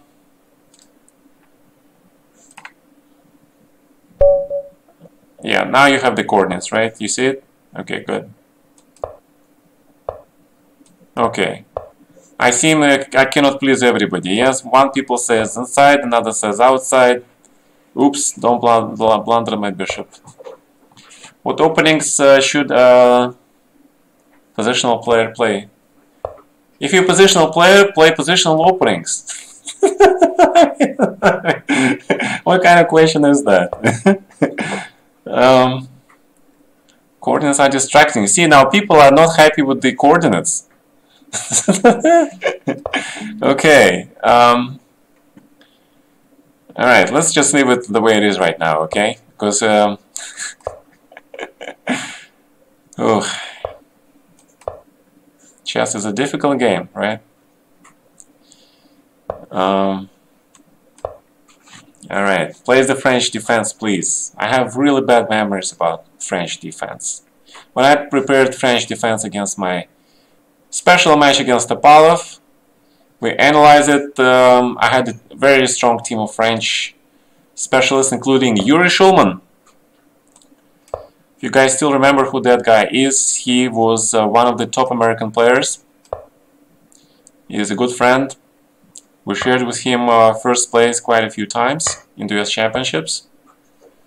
He is one of the leading French specialists. I played him. I happened to play him a lot with white, and he played French against me. We had some real wild games. So I asked his help for that, specifically for that match, to help with the preparation. And you know, I spent the week in his house in Chicago. So Yuri, you know, thank you very much, man. I still remember, I still appreciate that. And after that, me and Emil were studying French. We looked at a lot of lines. We found a lot of novelties, new ideas, equalizations, tricks, the right move orders, and a lot of times the analysis ran until move 40. But of course, the thing is, if you have a lot of analysis in your lines, the thing is, the most important thing to remember are the ideas. Obviously, there are move orders that are important, but again, the ideas are the key. Kara would win super easily. You're learning new defenses against e4. My French is going so bad right now. If you're studying the new opening, I would recommend you go with the classics. You know, start with the Spanish. Yeah, I mean, personally, I hate Italian game, which is the reason I don't play e5 anymore, because everybody on the top level, at least, they're playing Italian, and that's a completely different sort of a beast. But I mean, why I hate it is because it's very boring, it's very drawish, it's very difficult to have any chances to win with black. But okay, it deserves to live, of course, right? And a lot of top players, they find all those little nuances which they use to beat their opposition, including other strong players. I mean, if people like Kramnik, Dominguez, they've been playing Italian, and they've been scoring well, and also Corano has been playing it, right? So Italian and Spanish games for you positional aficionados, it's good. do that. For everybody else who likes fighting openings like me, Sicilians is your beast. And of course you need to know a couple of side openings just to mix things up. So I would recommend Alekhine, Pirth, Scandinavian. And of course with white, if you do that, you should play some Retis. You should probably practice some English openings, because English is a unique opening, because whatever black plays, you play the English. You know, it's like what they do in real life, right? It's like, who cares about European Union? We're English, we're British, we do our own thing. Okay, so that's what it is. And that is what it is. Thank you. All right.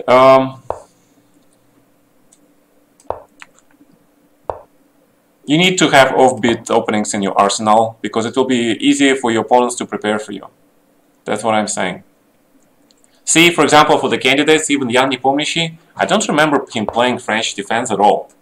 I mean, he was always this huge fan of... what did he play against C4? I think he always plays Najdorf, right? Like Vasily Agraf does. He also plays Grunfeld, but I think he still plays Grunfeld, right? But for the candidates, he prepared French. And the French is very difficult. It's very notorious to prepare. As I mentioned before my match against Topalov, because I didn't had a lot of practice, I didn't quite realize all those nuances, and that's how he beat me, with the experience. You need a lot of experience to play French. You need to grind it. You need to have faith to play that opening. Because frankly, I absolutely hate it. It sucks, you know, just being honest. But you know, people play it, so maybe you can too. Kara, he is getting flagged when someone asks Hikaru to play Kara. Yeah, he is completely right. I absolutely hate being flagged. And Hikaru likes to flag to win. So he's good. He's got a good point there. So I'm not going to argue with him.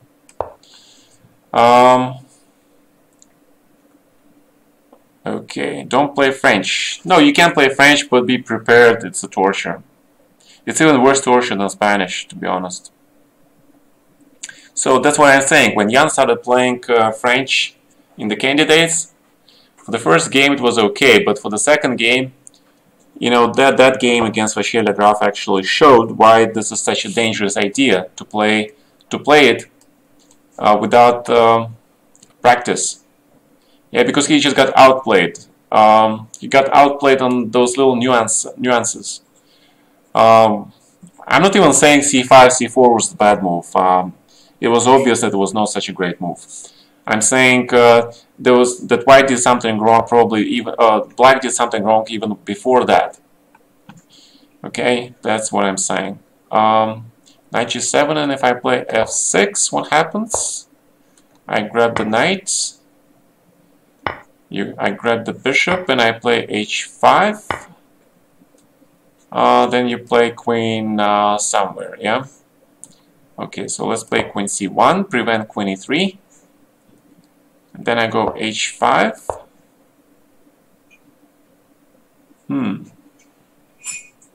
Actually, black is okay, yeah? Because I was over-optimistic about my position here. So let's kick this knight out. Queen go to e3.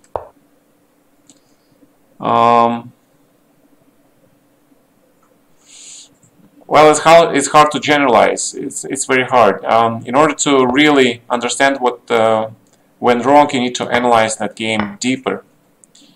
But to me, and I'm not the hugest now expert in French, to me it looked like c4 was one of the mistakes. Again, personally, I think there was some other. He probably was inaccurate before that as well. But again, one person who I can recommend to study with the French defense is Yasser Seirawan. He played some very mean French against me when I was younger. I remember one game in particular. It was from Tilburg 1990, or was it? Yeah, it was 1990, I believe. And we got into a typical French mess where I had no idea who was winning, who was better. I think that's so it ended up in a repetition, I think, or a draw. But Yasser, he has an extremely deep understanding of all those closed positions with closed pawn structures and squares. So if you want to be sort of like this trench fighter, you know, fighting the trenches behind the pawn walls, right? I mean, I love pawn walls, but I'm just probably not as good as Yasser is. So he's one of the best in that respect. Yes. Okay. That's just from top of my memory. What do you think of the hyper-accelerated dragon? Dragons are notoriously difficult animals to master. Very notorious. Although I haven't seen, I mean, since I was young, I saw people playing dragon, but I never seen a refutation of it, even of the mainline dragon, right? We all remember the match. We're going back to the year '96, where Kasparov played the match against Anand. Do you guys remember what opening he used? With black. He played Sicilian Dragon. That's right, no Niders. Because in the Scheveningen he got killed. He played Scheveningen, he used Scheveningen to beat Karpov in his famous 84-85 match. But against Vishy Anand he lost the game. And that was very instructive, brilliant game, and I think Gary made some corrections. He understood that playing Scheveningen against Anand was probably not the greatest idea. Yeah, but he blundered a lot there because at that time he was younger. It was known that Vishy was not quite stable after he lost the game. It was very well known fact that if he lost the game, there's a pretty good chance he would play much below his level in further games. And that is one aspect people used against Anand. That is also the factor that I used in my match in Sanginagar against Anand as well. The first game that I won, it was because he lost a lot of confidence after that. And confidence is kind of key in chess, especially if it's a long match. It involves a lot of fighting, psychology. So that was an important thing. Anyway, guys, I'm gonna play a few more games, but then I'll probably have to stop because I'm not quite that young anymore. And I don't have too much energy, but hopefully some of the stream was okay, and I hope you enjoyed it. Hopefully next time you guys prepare some more questions that I can help with. Korchnoi tried to dragon against Karpov. Well, okay, now you go back way back. That's way before my time, right? I cannot tell you about that. I admire Korchnoi a lot. We had the same coach when we were younger, Vladimir Grigorievich Zak. He was my #1 coach when I was a kid. He was a fantastic coach. Just fantastic. Yeah. He passed away quite some time ago. And if not for him, I'll probably not be doing chess at this. Not doing chess at all. I'll probably do something else because my father would figure out that my chess was horrible, so we would need to switch to something else instead. Doesn't matter what that is, right? So, what is this G5? That's interesting. Fine, let's play knight f5, then G6. It's tricky, but Interesting, yeah. Maybe not that tricky. I need to keep my bishop alive so I can put my queen on this long diagonal. And yeah, I said, yeah, I need to keep this queen f6. It takes, and he just plays rook g7. Fine. I'll give it to you. I'll give this thing to you. You have to play rook g7, obviously. And then the question... Well, that was a short game. 5-0. Let's not play 5-0. 3 plus 2 is... I'm trying to play some short games, so guys, I appreciate you playing with an increment. Try not to flag me, but 5-0 is a bit too long at this point. And 3-2 is also too long. I don't mind being the flag here. Andre, you're back. I'm sorry I skipped you guys. You have 5 plus 2. Ouch. And Andre, I remember you. Yeah, Levon. Yeah, I sort of, I didn't know him too well. I knew him. I mean, I played Levon back on ICC when he was much younger. Then, of course, I was in that. I was at that Olympiad where he met his future wife. It was Turin, 2006. There was that even famous story was Gor Malley. You know, the guy they fought with over Ariane, right? So I remember how it all happened. And then, of course, I met Levon over the years at different tournaments. I remember one year in particular where we all met in St. Louis at some Rex place, at Rex house, and we were just, you know, talking about life.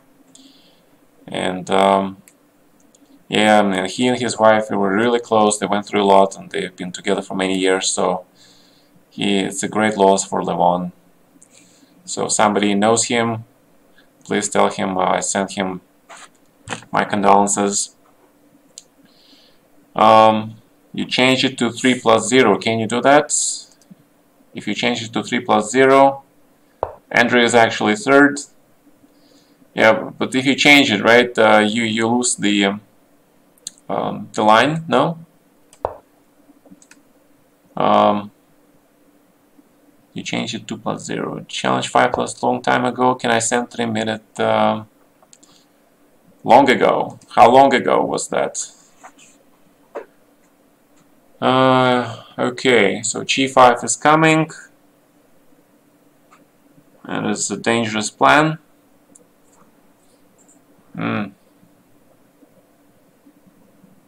It is a dangerous plan. Okay, so let's counterattack. I typed it here in chat because I'm way back. Yeah.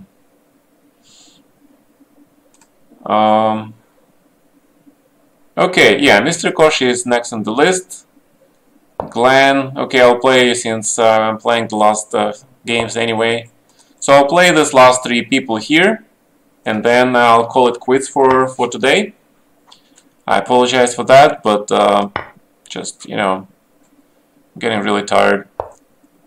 Right, this is a trick that I wanted you guys to know. If white plays g5 with the king on c1, then you have this trick.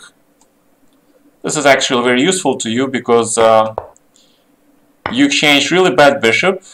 White is getting stuck with the pawn on h5, and your knight on e5 will be unchallenged. And white is stuck with the weakness on h5. So king f7, rook g5 maybe, yeah? So okay, so let's castle. Could you make a long play game? Probably not, because I tried to play everybody here. And try to be fair to all the people here.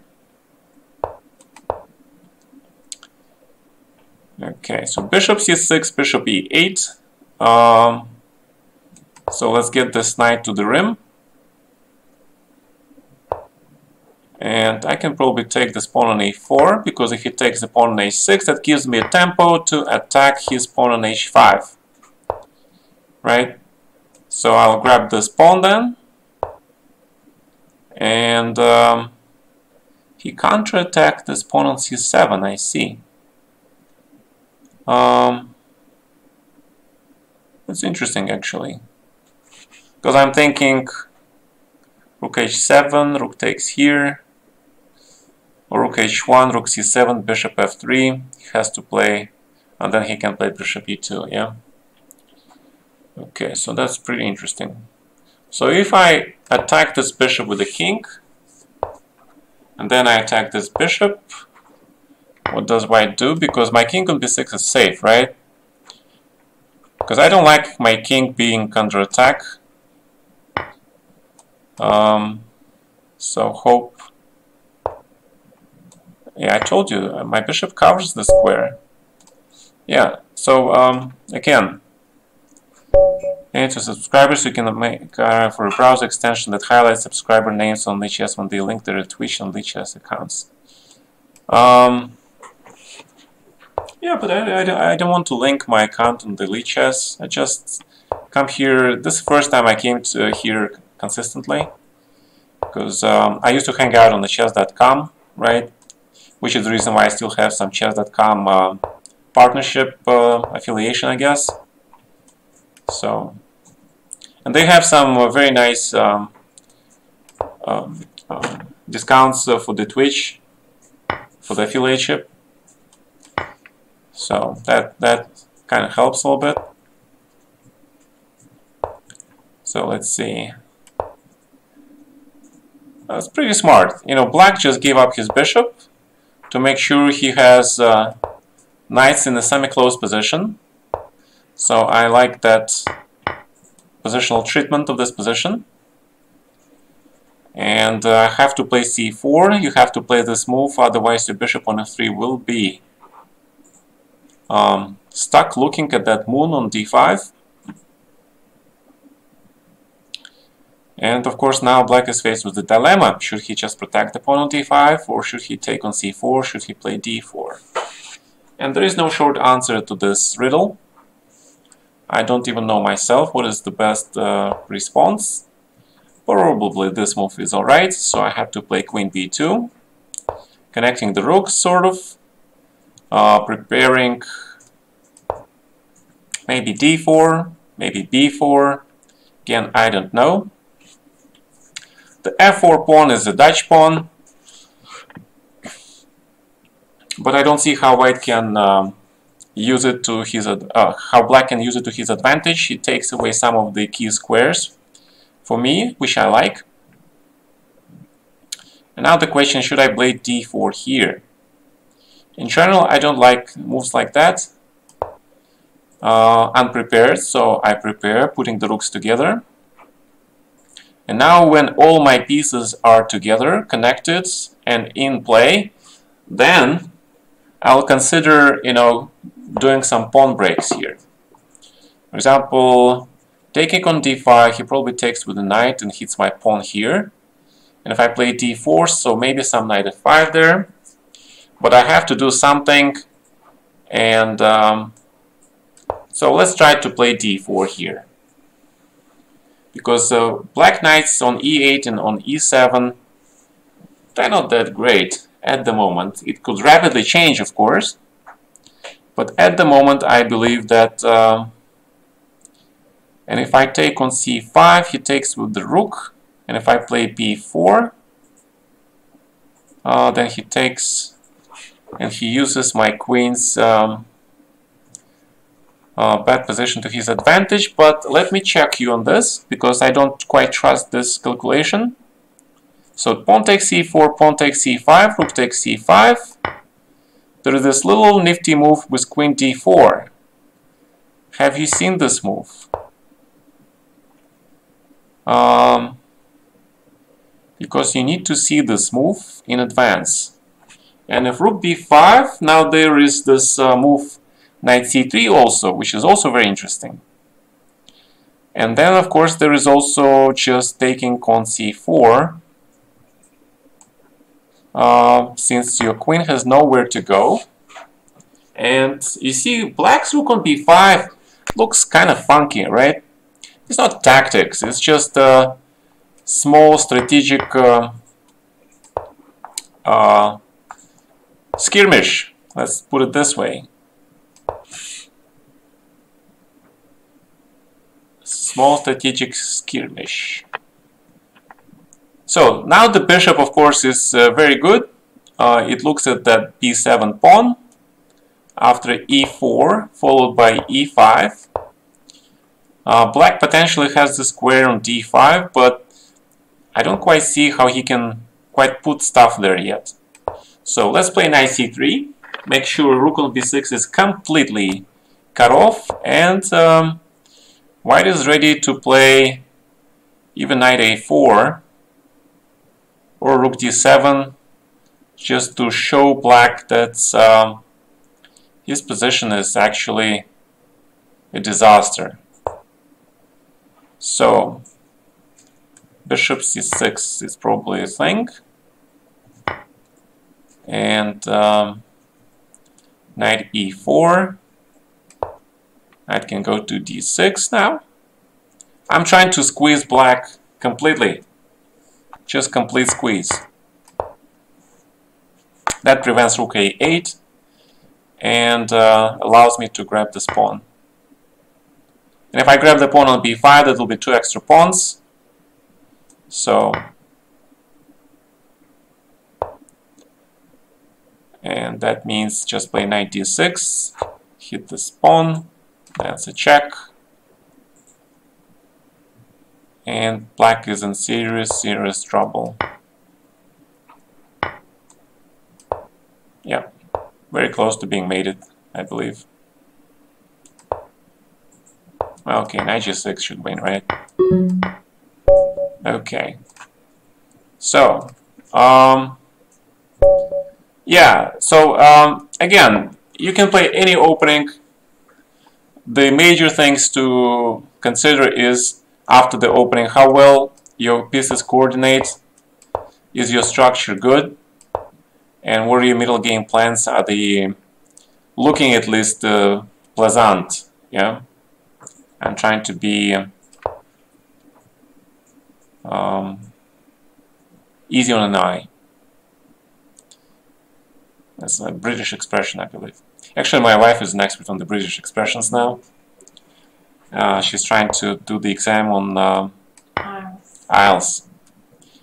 And I wish her good luck, because exams are tough. Plaisant is a Belgian word. Oh, I didn't know. Thank you. Thank you for mentioning that. Thank you, thank you, thank you. Rook d1 is probably kind of early. It's probably kind of early. Yeah, normally white plays e4 here, but I'm trying to win a tempo by creating some mess here. And I'm wondering, if I play bishop f4, forcing e5, will my bishop on g2, the fact that he is not blocked, allow me any specific tricks or ideas? And I think the answer to that would be no, because if black managed to play f5, e4, then he is just fine, right? He's just fine. So let's go, and but this is a mistake because you blunder bishop f4. So you should be always careful when you make moves like this, especially moving your knight to the side, because you lose immediately control over some vital squares. Dutch spoken the Belgian way. Do you have a YouTube channel? Yes, I have the YouTube channel. I just sort of tried to connect these two, and I seem to have some problems trying to stream with both channels connected. Yeah, I know some people stream and it shows both the YouTube and Twitch at the same time, But okay, against Andre I'm gonna play e4. We're gonna play e4 and d4 for all time's sake. And I'm gonna actually... Oh, just kidding. I'm gonna transpose it to the London system. Yeah, this is transposition to the London system. Yep. I was just trying to be funny with my e4 ways, yeah. So bishop here, this is all pretty standard. Take, take.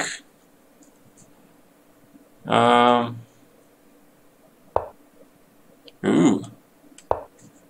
Andre is very ambitious. He wants to play h4 maybe and try to attack me. Nice. Are you feeling lucky today? I think he does. So this position, I think it's slightly better for white. More space again. Pieces are very comfortable. The bishop on d3 is powerful. Got to listen to Yosef Kobzon and Stas Mikhailov. No, I don't listen to them. Kobzon, come on, he's like ancient history. He was like, when I was 6, when I was 4, he was already on television, Russian television, doing stuff. I mean, no, Kobzon, come on, man. I'm not that old. Ooh, wow. I told you, Andre likes to live dangerously. So, let's play then. A4, Queen B4, hit the Queen, or hit the Knight. Thank you, Andre. That whole maneuver helped me play B3, C4. Thank you so much. I appreciate your help, man. You just helped me tremendously. Your knight on c6 was well placed. The only time you play knight a5 is when white plays b5, and then you play knight a5 and fix white's pawn on c3, and that's how you usually play it. Gotta listen to Dr. Dre. I'm not a big fan of rap. I haven't listened to anything in a long time now. No, I listen to jazz.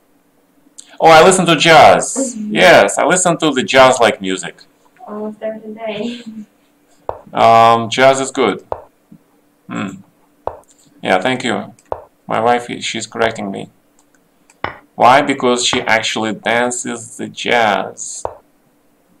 So, which jazz music are you listening to? Different. She's listening to different ones, yeah. Anyway, I'm forced to listen. But it's a nice type of music. It's kind of light. It's definitely not pop. Jazz is easy for the soul. It's not exactly soul music, right? It's different. Small tactics. And I like progressive music. I used to like trance and electronic a lot. And I was a big fan of that Dutch dude, Van Buren, or who was it? Tiesto was not. Was Tiesto Dutch as well? I'm not sure.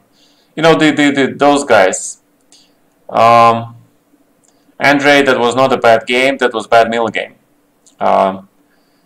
Okay. Kamsky should join chess, bro. Tiesto is Dutch, right? Okay. Oh yeah, I mean Van Buren. That was not bad. That was awful. Andre, you will get a chance tomorrow. I promise. Okay. So anyway, guys, this was the last game for today. Thank you for joining the channel, and thank you. Hopefully, you had some fun. And I'll see you tomorrow. Okay. Stay safe again. You know, use that sanitation device, and hopefully there are some other streams, and keep practicing. And thank you very much for joining me today. Have a good one, everybody. Bye bye.